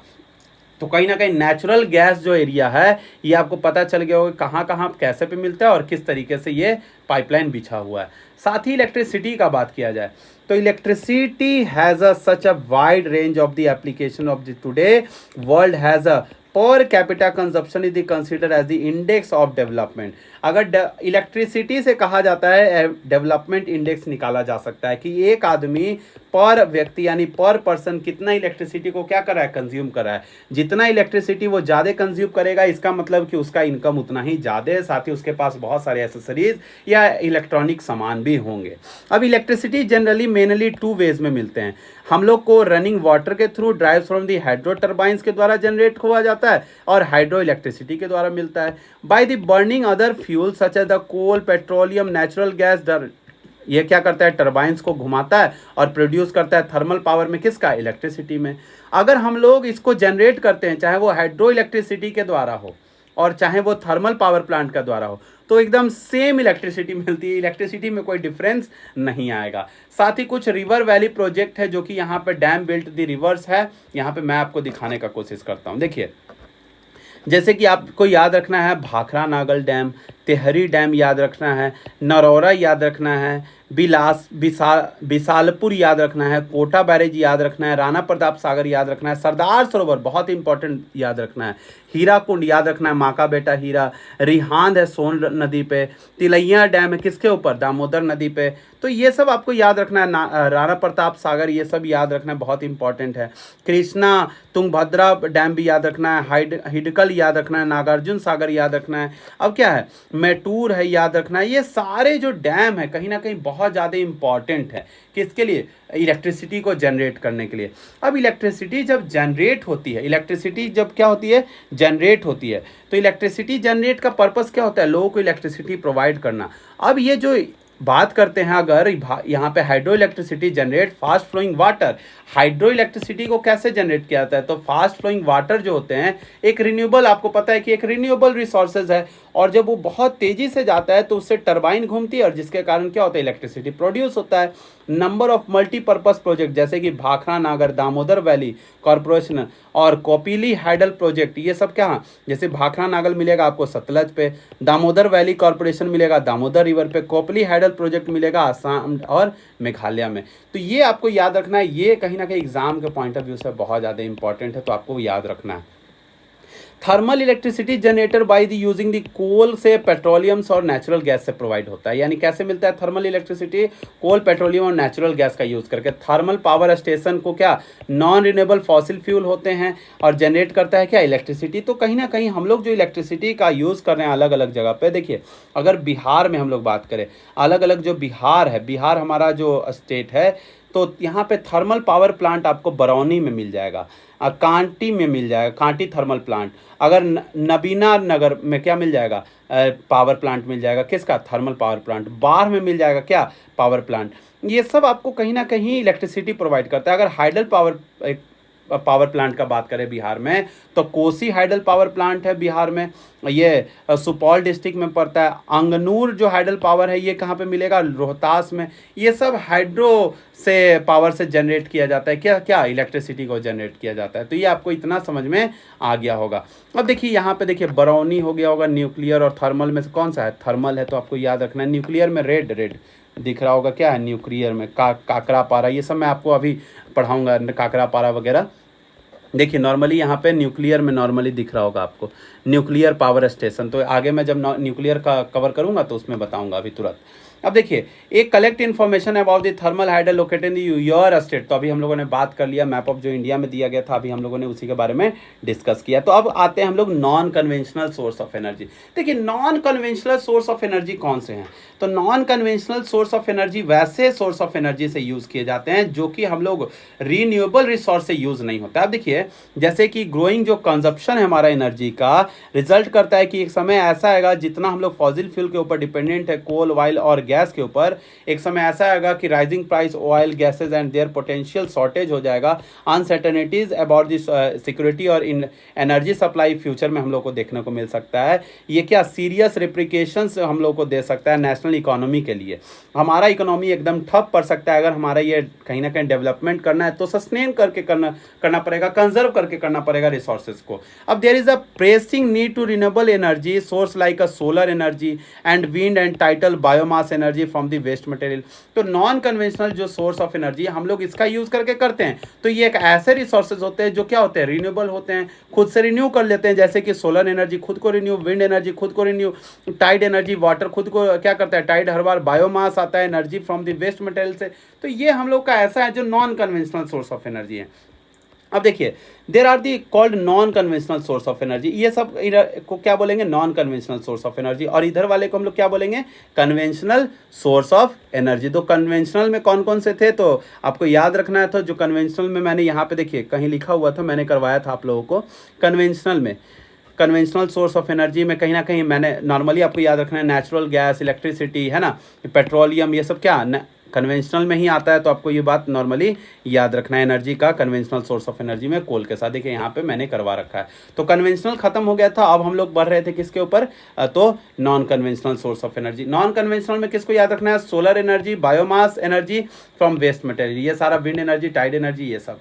India blessed the abundance of the sunlight, हमारे इंडिया में सनलाइट की कमी नहीं है, वाटर की कमी नहीं है, विंड और बायोमास की कमी नहीं है। अब इसके लिए large programme development renewable resource को एनर्जी को बनाने के लिए करना पड़ेगा। तो न्यूक्लियर और एटॉमिक एनर्जी हम लोग पढ़ते हैं अभी। देखिए न्यूक्लियर और एटॉमिक एनर्जी में किस तरीके से एनर्जी को बनाया जाता है। देखिए, it is obtained the altering the structure of atom, structure atom का, एटम्स का स्ट्रक्चर को क्या कर दिया जाता है, अल्टर कर दिया जाता है, चेंज कर दिया जाता है, जिससे कि न्यूक्लियर और एटॉमिक एनर्जी प्रोवाइड होती है। जैसे कि when such alteration is made, much energy is the release in the form of heat and this use to generate electric power. याद रखना है, अगर हम लोग जब क्या करते हैं, इसको क्या करते हैं, स्ट्रक्चर, एटम्स के स्ट्रक्चर को चेंज करते हैं, अल्टर चेंज करते हैं, तो जिससे क्या होता है, बहुत सारे एनर्जी रिलीज करता है, किसके, हीट और के द्वारा, ठीक है ना, हीट के द्वारा मिलेगा, और उसको हम लोग उससे क्या जनरेट करते हैं, इलेक्ट्रिसिटी को जनरेट करते हैं। जैसे कि यूरेनियम एंड थोरियम जो है, ये एक अवेलेबल है झारखंड में, अरावली रेंज में ऑफ राजस्थान में, यूज़ किया जाता है क्या, एटॉमिक और न्यूक्लियर पावर में। The monazite Sands of the Kerala also rich of the thorium, जो मोनाजाइट सैंड्स है किसका, केरला का, जिसमें क्या पाया जाता है, थोरियम पाया जाता है। अब देखिए 6 nuclear power station find your state which are located, ये भी हम लोगों ने अभी बात कर लिया है। अभी पीछे के बारे में बात की, आप वीडियो को क्या कीजिएगा, बैक कीजिएगा, आपको दिख जाएगा। अब देखिए सोलर एनर्जी क्या होता है, तो सोलर एनर्जी वैसा एनर्जी होता है जो सन से हम लोग प्रोवाइड करते हैं, यानी सन के लाइट से जो एनर्जी को प्राप्त करते हैं, यानी सन के लाइट से क्या, फोटोवोल्टेइक टेक्नोलॉजी के जरिए कन्वर्ट करते हैं सनलाइट को किस में, इलेक्ट्रिसिटी में, वही क्या है, सोलर एनर्जी। हमारा इंडिया क्या है, ट्रॉपिकल कंट्री में है, और ट्रॉपिकल कंट्री होने के कारण में यहाँ पे बहुत इनॉर्मस क्या है, पॉसिबिलिटीज है किसका, सोलर एनर्जी का। अब सोलर एनर्जी क्या है, फास्ट है, बहुत बिकमिंग, रूरल एरियाज में बहुत काम कर रही है। बिग सोलर पावर प्लांट्स लगाए गए हैं अलग अलग जगह पे, different parts of the India पे। ये क्या है, well minimise the dependence of the rural and household of the firewood and dung cake में यहाँ यूज़ करते हैं। यानी आप पहले जो रूरल एरियाज़ के लोग थे फायरवुड का यूज़ करते थे, और वुड का यूज़ करते थे, और डंग केक का यूज़ करते थे। अब इसको कम करेंगे, और कम करके सोलर एनर्जी का यूज़ करेंगे, तो फायरवुड से क्या होगा, कहीं ना कहीं जो पेड़ पौधे हैं, ट्री क्या होंगे, बच पाएंगे, कंजर्व हो पाएंगे। और काव डंग का केक का यूज़ किया जा सकता है किस में, मैन्यूर में यूटिलाइज वो लोग कर पाएंगे। तो एक बहुत अच्छा सोर्स उन लोगों को मिल पाएगा, जो कि किसका यूज़, एनवायरनमेंट के कंजर्वेशन के लिए भी जरूरी है, और मैन्यूर इन एग्रीकल्चर में भी प्रोवाइड हो पाएगा। देखिए न्यूली इस्टेब्लिश दी सोलर पावर प्लांट है, इसके बारे में पढ़ना है। तो यहाँ पे मैंने देखता हूँ आपका दिया था कि नहीं। अब देखिए यहाँ पे मैंने देखिए 3 दिया है, यहाँ पे ओमकेश्वर का दिया है, रामागुंडम दिया है, और कुछ सोलर पार्क के बारे में बात किया। तो देखिए कच्छ सोलर पार्क गुजरात में प्लांट हैव अ कैपेसिटी है, इसका देख लीजिएगा। रामागुंजम सोलर पार्क है तेलंगाना में। ओमकेश्वर सोलर फ्लोटिंग सोलर प्लांट है, ये क्या है, मध्य प्रदेश में। ये आपको बहुत अच्छे से याद रखना है। ये क्या है, इंडिया दी largest floating solar power project है, जो कि 600 मेगावाट कैपेसिटी जनरेट कर रहा है। तो ये आपको बात याद रखना है। अब देखिए ये सारा होते हुए हम लोग सोलर एनर्जी को देखिए, यहाँ पे देखिए लोग किस तरीके से सोलर एनर्जी को जनरेट करते हैं, और जिससे ये दिखा रहे हैं solar operated electric milk testing equipment है, तो ये आपको दिख रहा होगा। अब देखिए विंड पावर क्या होता है, विंड पावर कैसे काम करता है। तो विंड पावर क्या होता है, हवा के द्वारा बिजली को बनाना ही विंड पावर है। India is the great potential of the wind power. The largest wind farm cluster the located in Tamil Nadu from Nagercoil Madurai में। ये याद रखना है, लार्जेस्ट कहाँ पे है, नागरकोइल मदुरई में। Apart from these Andhra Pradesh, Karnataka, Gujarat, Kerala, Maharashtra and Lakshadweep happy important wind farms है यहाँ पे।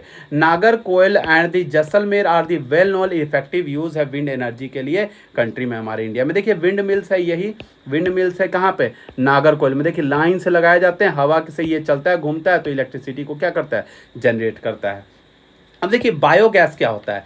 श्रब्स, बायोगैस नॉर्मली याद रखना है, श्रब्स फार्म वेस्ट, एनिमल और ह्यूमन वेस्ट के द्वारा प्रोड्यूस किया जाता है बायोगैस। किसके लिए, डोमेस्टिक कंजप्शन के लिए रूरल एरियाज में, उसी को क्या बोला जाता है, बायोगैस बोला जाता है। अब कैसे प्राप्त किया जाता है, तो डिकम्पोजिशन के द्वारा organic matter yield gas provide करवाया जाता है, which has higher thermal efficiency उसका होता है, और कैरोसिन से बहुत ज़्यादा कंपैरिजन होता है, डंग केक और चारकोल से अगर देखा जाए तो बहुत अच्छा इसमें क्या होता है, इफिशियंसी होता है, किसके, कैरोसिन, डंग केक और चारकोल के कंपैरिजन में देखा जाए तो बहुत ज़्यादा हीट देने का काम करता है। Biogas plant are set up the municipal, cooperative and the individual level पे इसको क्या किया जाता है, सेपरेट तरीके से इसको कोऑपरेटिव या कह सकते हैं म्युनिसिपल कोऑपरेटिव्स हो गए, या इंडिविजुअल लेवल पे इसको क्या किया जाता है, प्लांट्स किया जाता है। The plants using a cattle dung known as the gobar gas plant rural in India. जैसे कि आपको पता होगा कैटल डंग होते हैं, वो उसमें डाल दिया जाता है पूरी तरीके से, जो कैटल का डंग होता है उसको डालने के बाद वो सड़ता है, गलता है, एक गैस का जनरेट करता है। This provide twin benefits of the farmer, पहला तो एनर्जी करेगा, दूसरा इंप्रूव करेगा क्वालिटी ऑफ द मैन्यूर्स को। देखिए यही दिख रहा होगा आपको बायोगैस प्लांट, इसमें क्या बहुत अंदर तक क्या डाल दिया जाता है, पूरी तरीके से गोबर गैस को भर दिया जाएगा, और गोबर गैस बोल रहा हूँ, गोबर वगैरह जो कैटल डंग है उसको भर दिया जाएगा, भरने के बाद वो सड़ेगा, गलेगा, तो क्या होगा, बहुत अच्छा गैस बन के तैयार होगा, और वो दोनों चीज़ में हेल्प करेगा, पहला मैन्यूर में हेल्प करेगा, दूसरे की किचन वगैरह में इसका यूज़ गैस का किया जा सकता है, और बहुत ज़्यादा इफिशियंट होता है ये। improves the quality of manures and prevent the loss of the tree, और इससे क्या, ट्री को काटने से भी बचाया जा सकता है, लोग खाना में यूटिलाइज इसका करेंगे।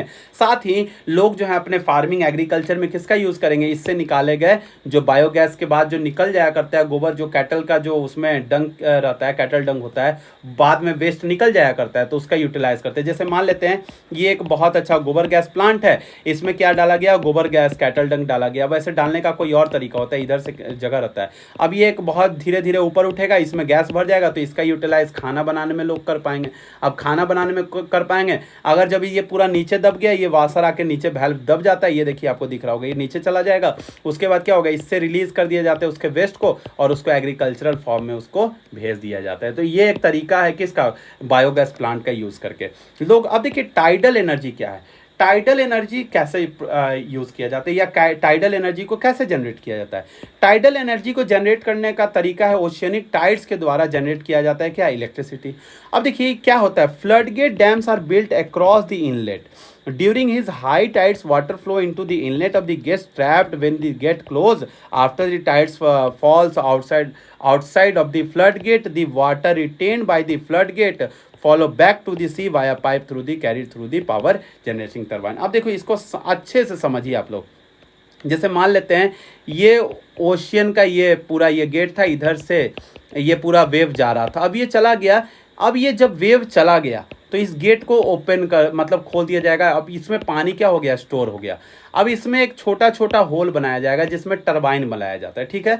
अब धीरे धीरे पानी इसमें रिलीज होगा जिसके कारण टरबाइन घूमेगा, और टरबाइन घूमने के बाद क्या हो जाएगा, ये पूरी तरीके से इलेक्ट्रिसिटी जनरेट होगी। ये भी एक तरीका है, बहुत सारा तरीका है टाइडल एनर्जी का फ्लो करके उसके ऊपर रबर का पूरा सरफेस ही बिछा दिया जाता है जिससे कि वो तैरता है, फ्लो ऐसे ऐसे करेगा, जिसके तैरने के कारण क्या होता है, जैसे ही टाइड्स आया तो ये ऊपर लेके गया, जिसने क्या घुमा दिया, प्रोपेलर को घुमाने के बाद क्या हो जाता है, एनर्जी को जनरेट किया जा सकता है, इलेक्ट्रिसिटी को।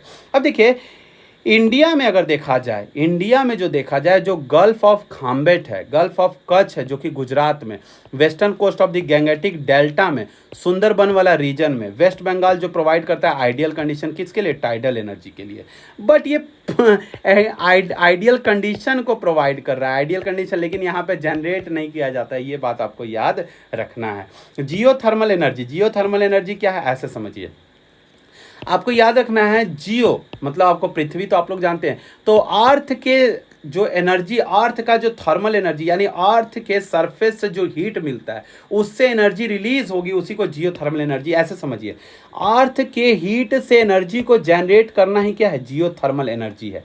Geothermal energy refer to the heat and the electricity produce by using the heat from the interior of the earth, यानी अर्थ के इंटीरियर से जो हीट निकला उससे क्या प्रोड्यूस किया गया, इलेक्ट्रिसिटी प्रोड्यूस किया गया, उसी को क्या बोल दिया गया, geothermal energy. Geothermal energy exist because the earth grow progressively hotter. आपको पता है धीरे धीरे क्या होता है, गर्म होते जा रहा है विथ इंक्रीजिंग डेप्थ। जैसे जैसे आप लोग क्या जाएंगे, नीचे जाएंगे, वैसे वैसे आपको गर्म ज़्यादा मिलेगा अर्थ हमारा। Where the geothermal gradient is high, geothermal gradient क्या होते जाएगा, high. High temperature found the shallow depth, यानी शैलो डेप्थ में जाएंगे हाई टेम्परेचर मिलेगा। Ground water is such area absorb heat from the rocks and become hot. अब जैसे मान लेते हैं ये अर्थ का एक सरफेस था, अब इस पे क्या हुआ, नीचे गया, इसमें पानी नीचे चला गया और ये क्या हो गया, हीट हो गया, गर्म हो गया, लावा तो तप रहा है। अब ये गर्म होने के बाद वाष्प यानी इवेपोरेशन होगा। अब इससे क्या होगा, प्रोपेलर घूमेंगे। So it hot when is rise the earth surface turn into a steam. किस में आएगा, स्टीम के में आएगा, के रूप में आएगा गर्म होने के बाद।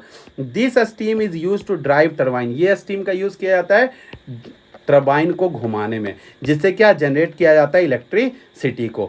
There are the several hundred hot spinning in the India, ये बहुत सारे हम लोग इंडिया में मिलेगा, which could be use to generate electricity में यूज किया जाता है जनरेट करने के लिए।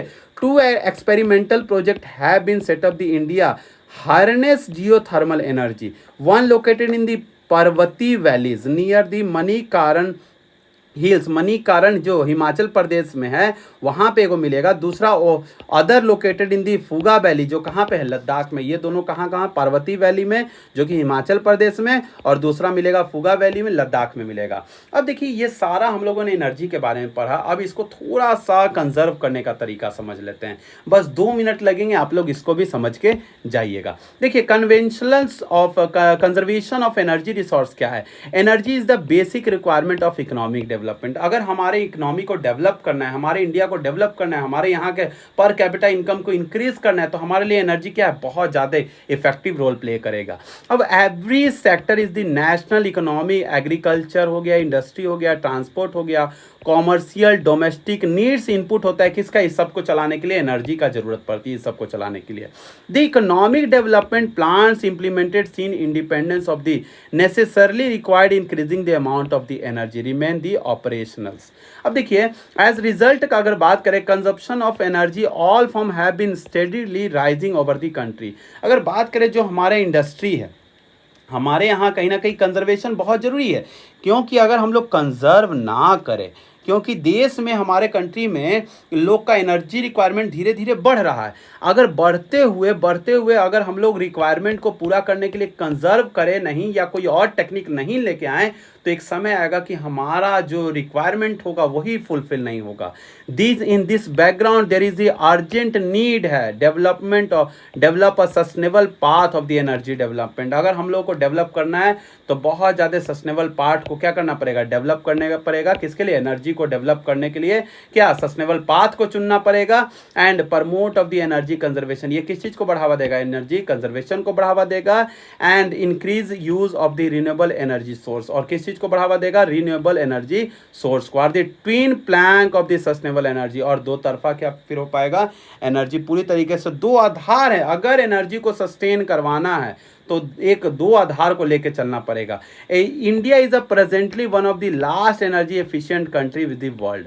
अगर हम लोग बात करें, presently one of the least energy efficient हमारा कंट्री है पूरे वर्ल्ड में।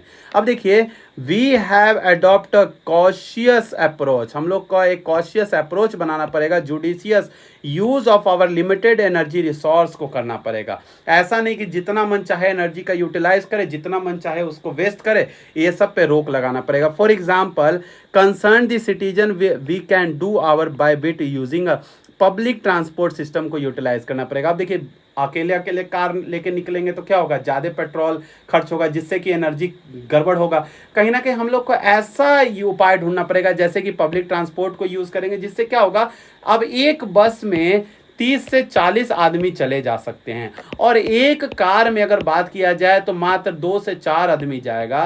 तो कहीं ना कहीं एनर्जी का कंजप्शन तेजी से कार में होगा और एनर्जी भी धीरे धीरे रिलीज होकर एक समय आएगा कि ये पूरी खत्म हो जाएगी हमारे पास, फिर कोई ऑप्शन नहीं बचेगा हमारे पास फ्यूचर जनरेशन्स के लिए।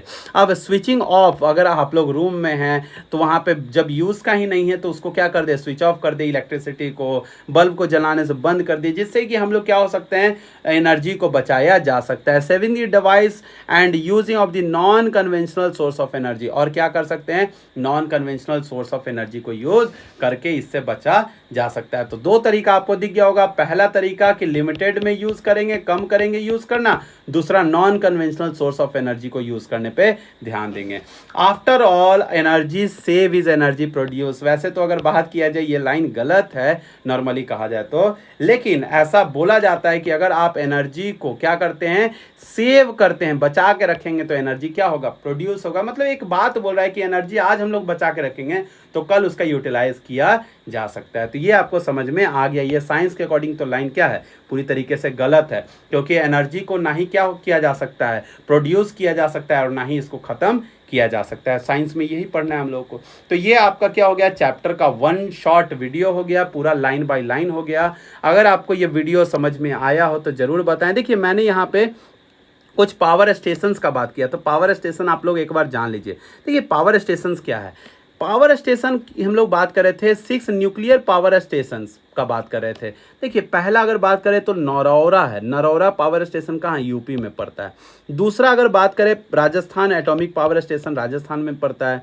अब देखिए एक है काकरापारा जो कहाँ पड़ता है, गुजरात में पड़ता है। एक पड़ता है तारापुर जो कहाँ पड़ता है, तो आपको याद रखना है ये, आप लोग एकदम नॉर्मल, आपको नॉर्मली तारापुर में क्या याद रखना है, ये एरिया, इस एरिया में पड़ता है, कहाँ पे, महाराष्ट्र वाले रीजन में।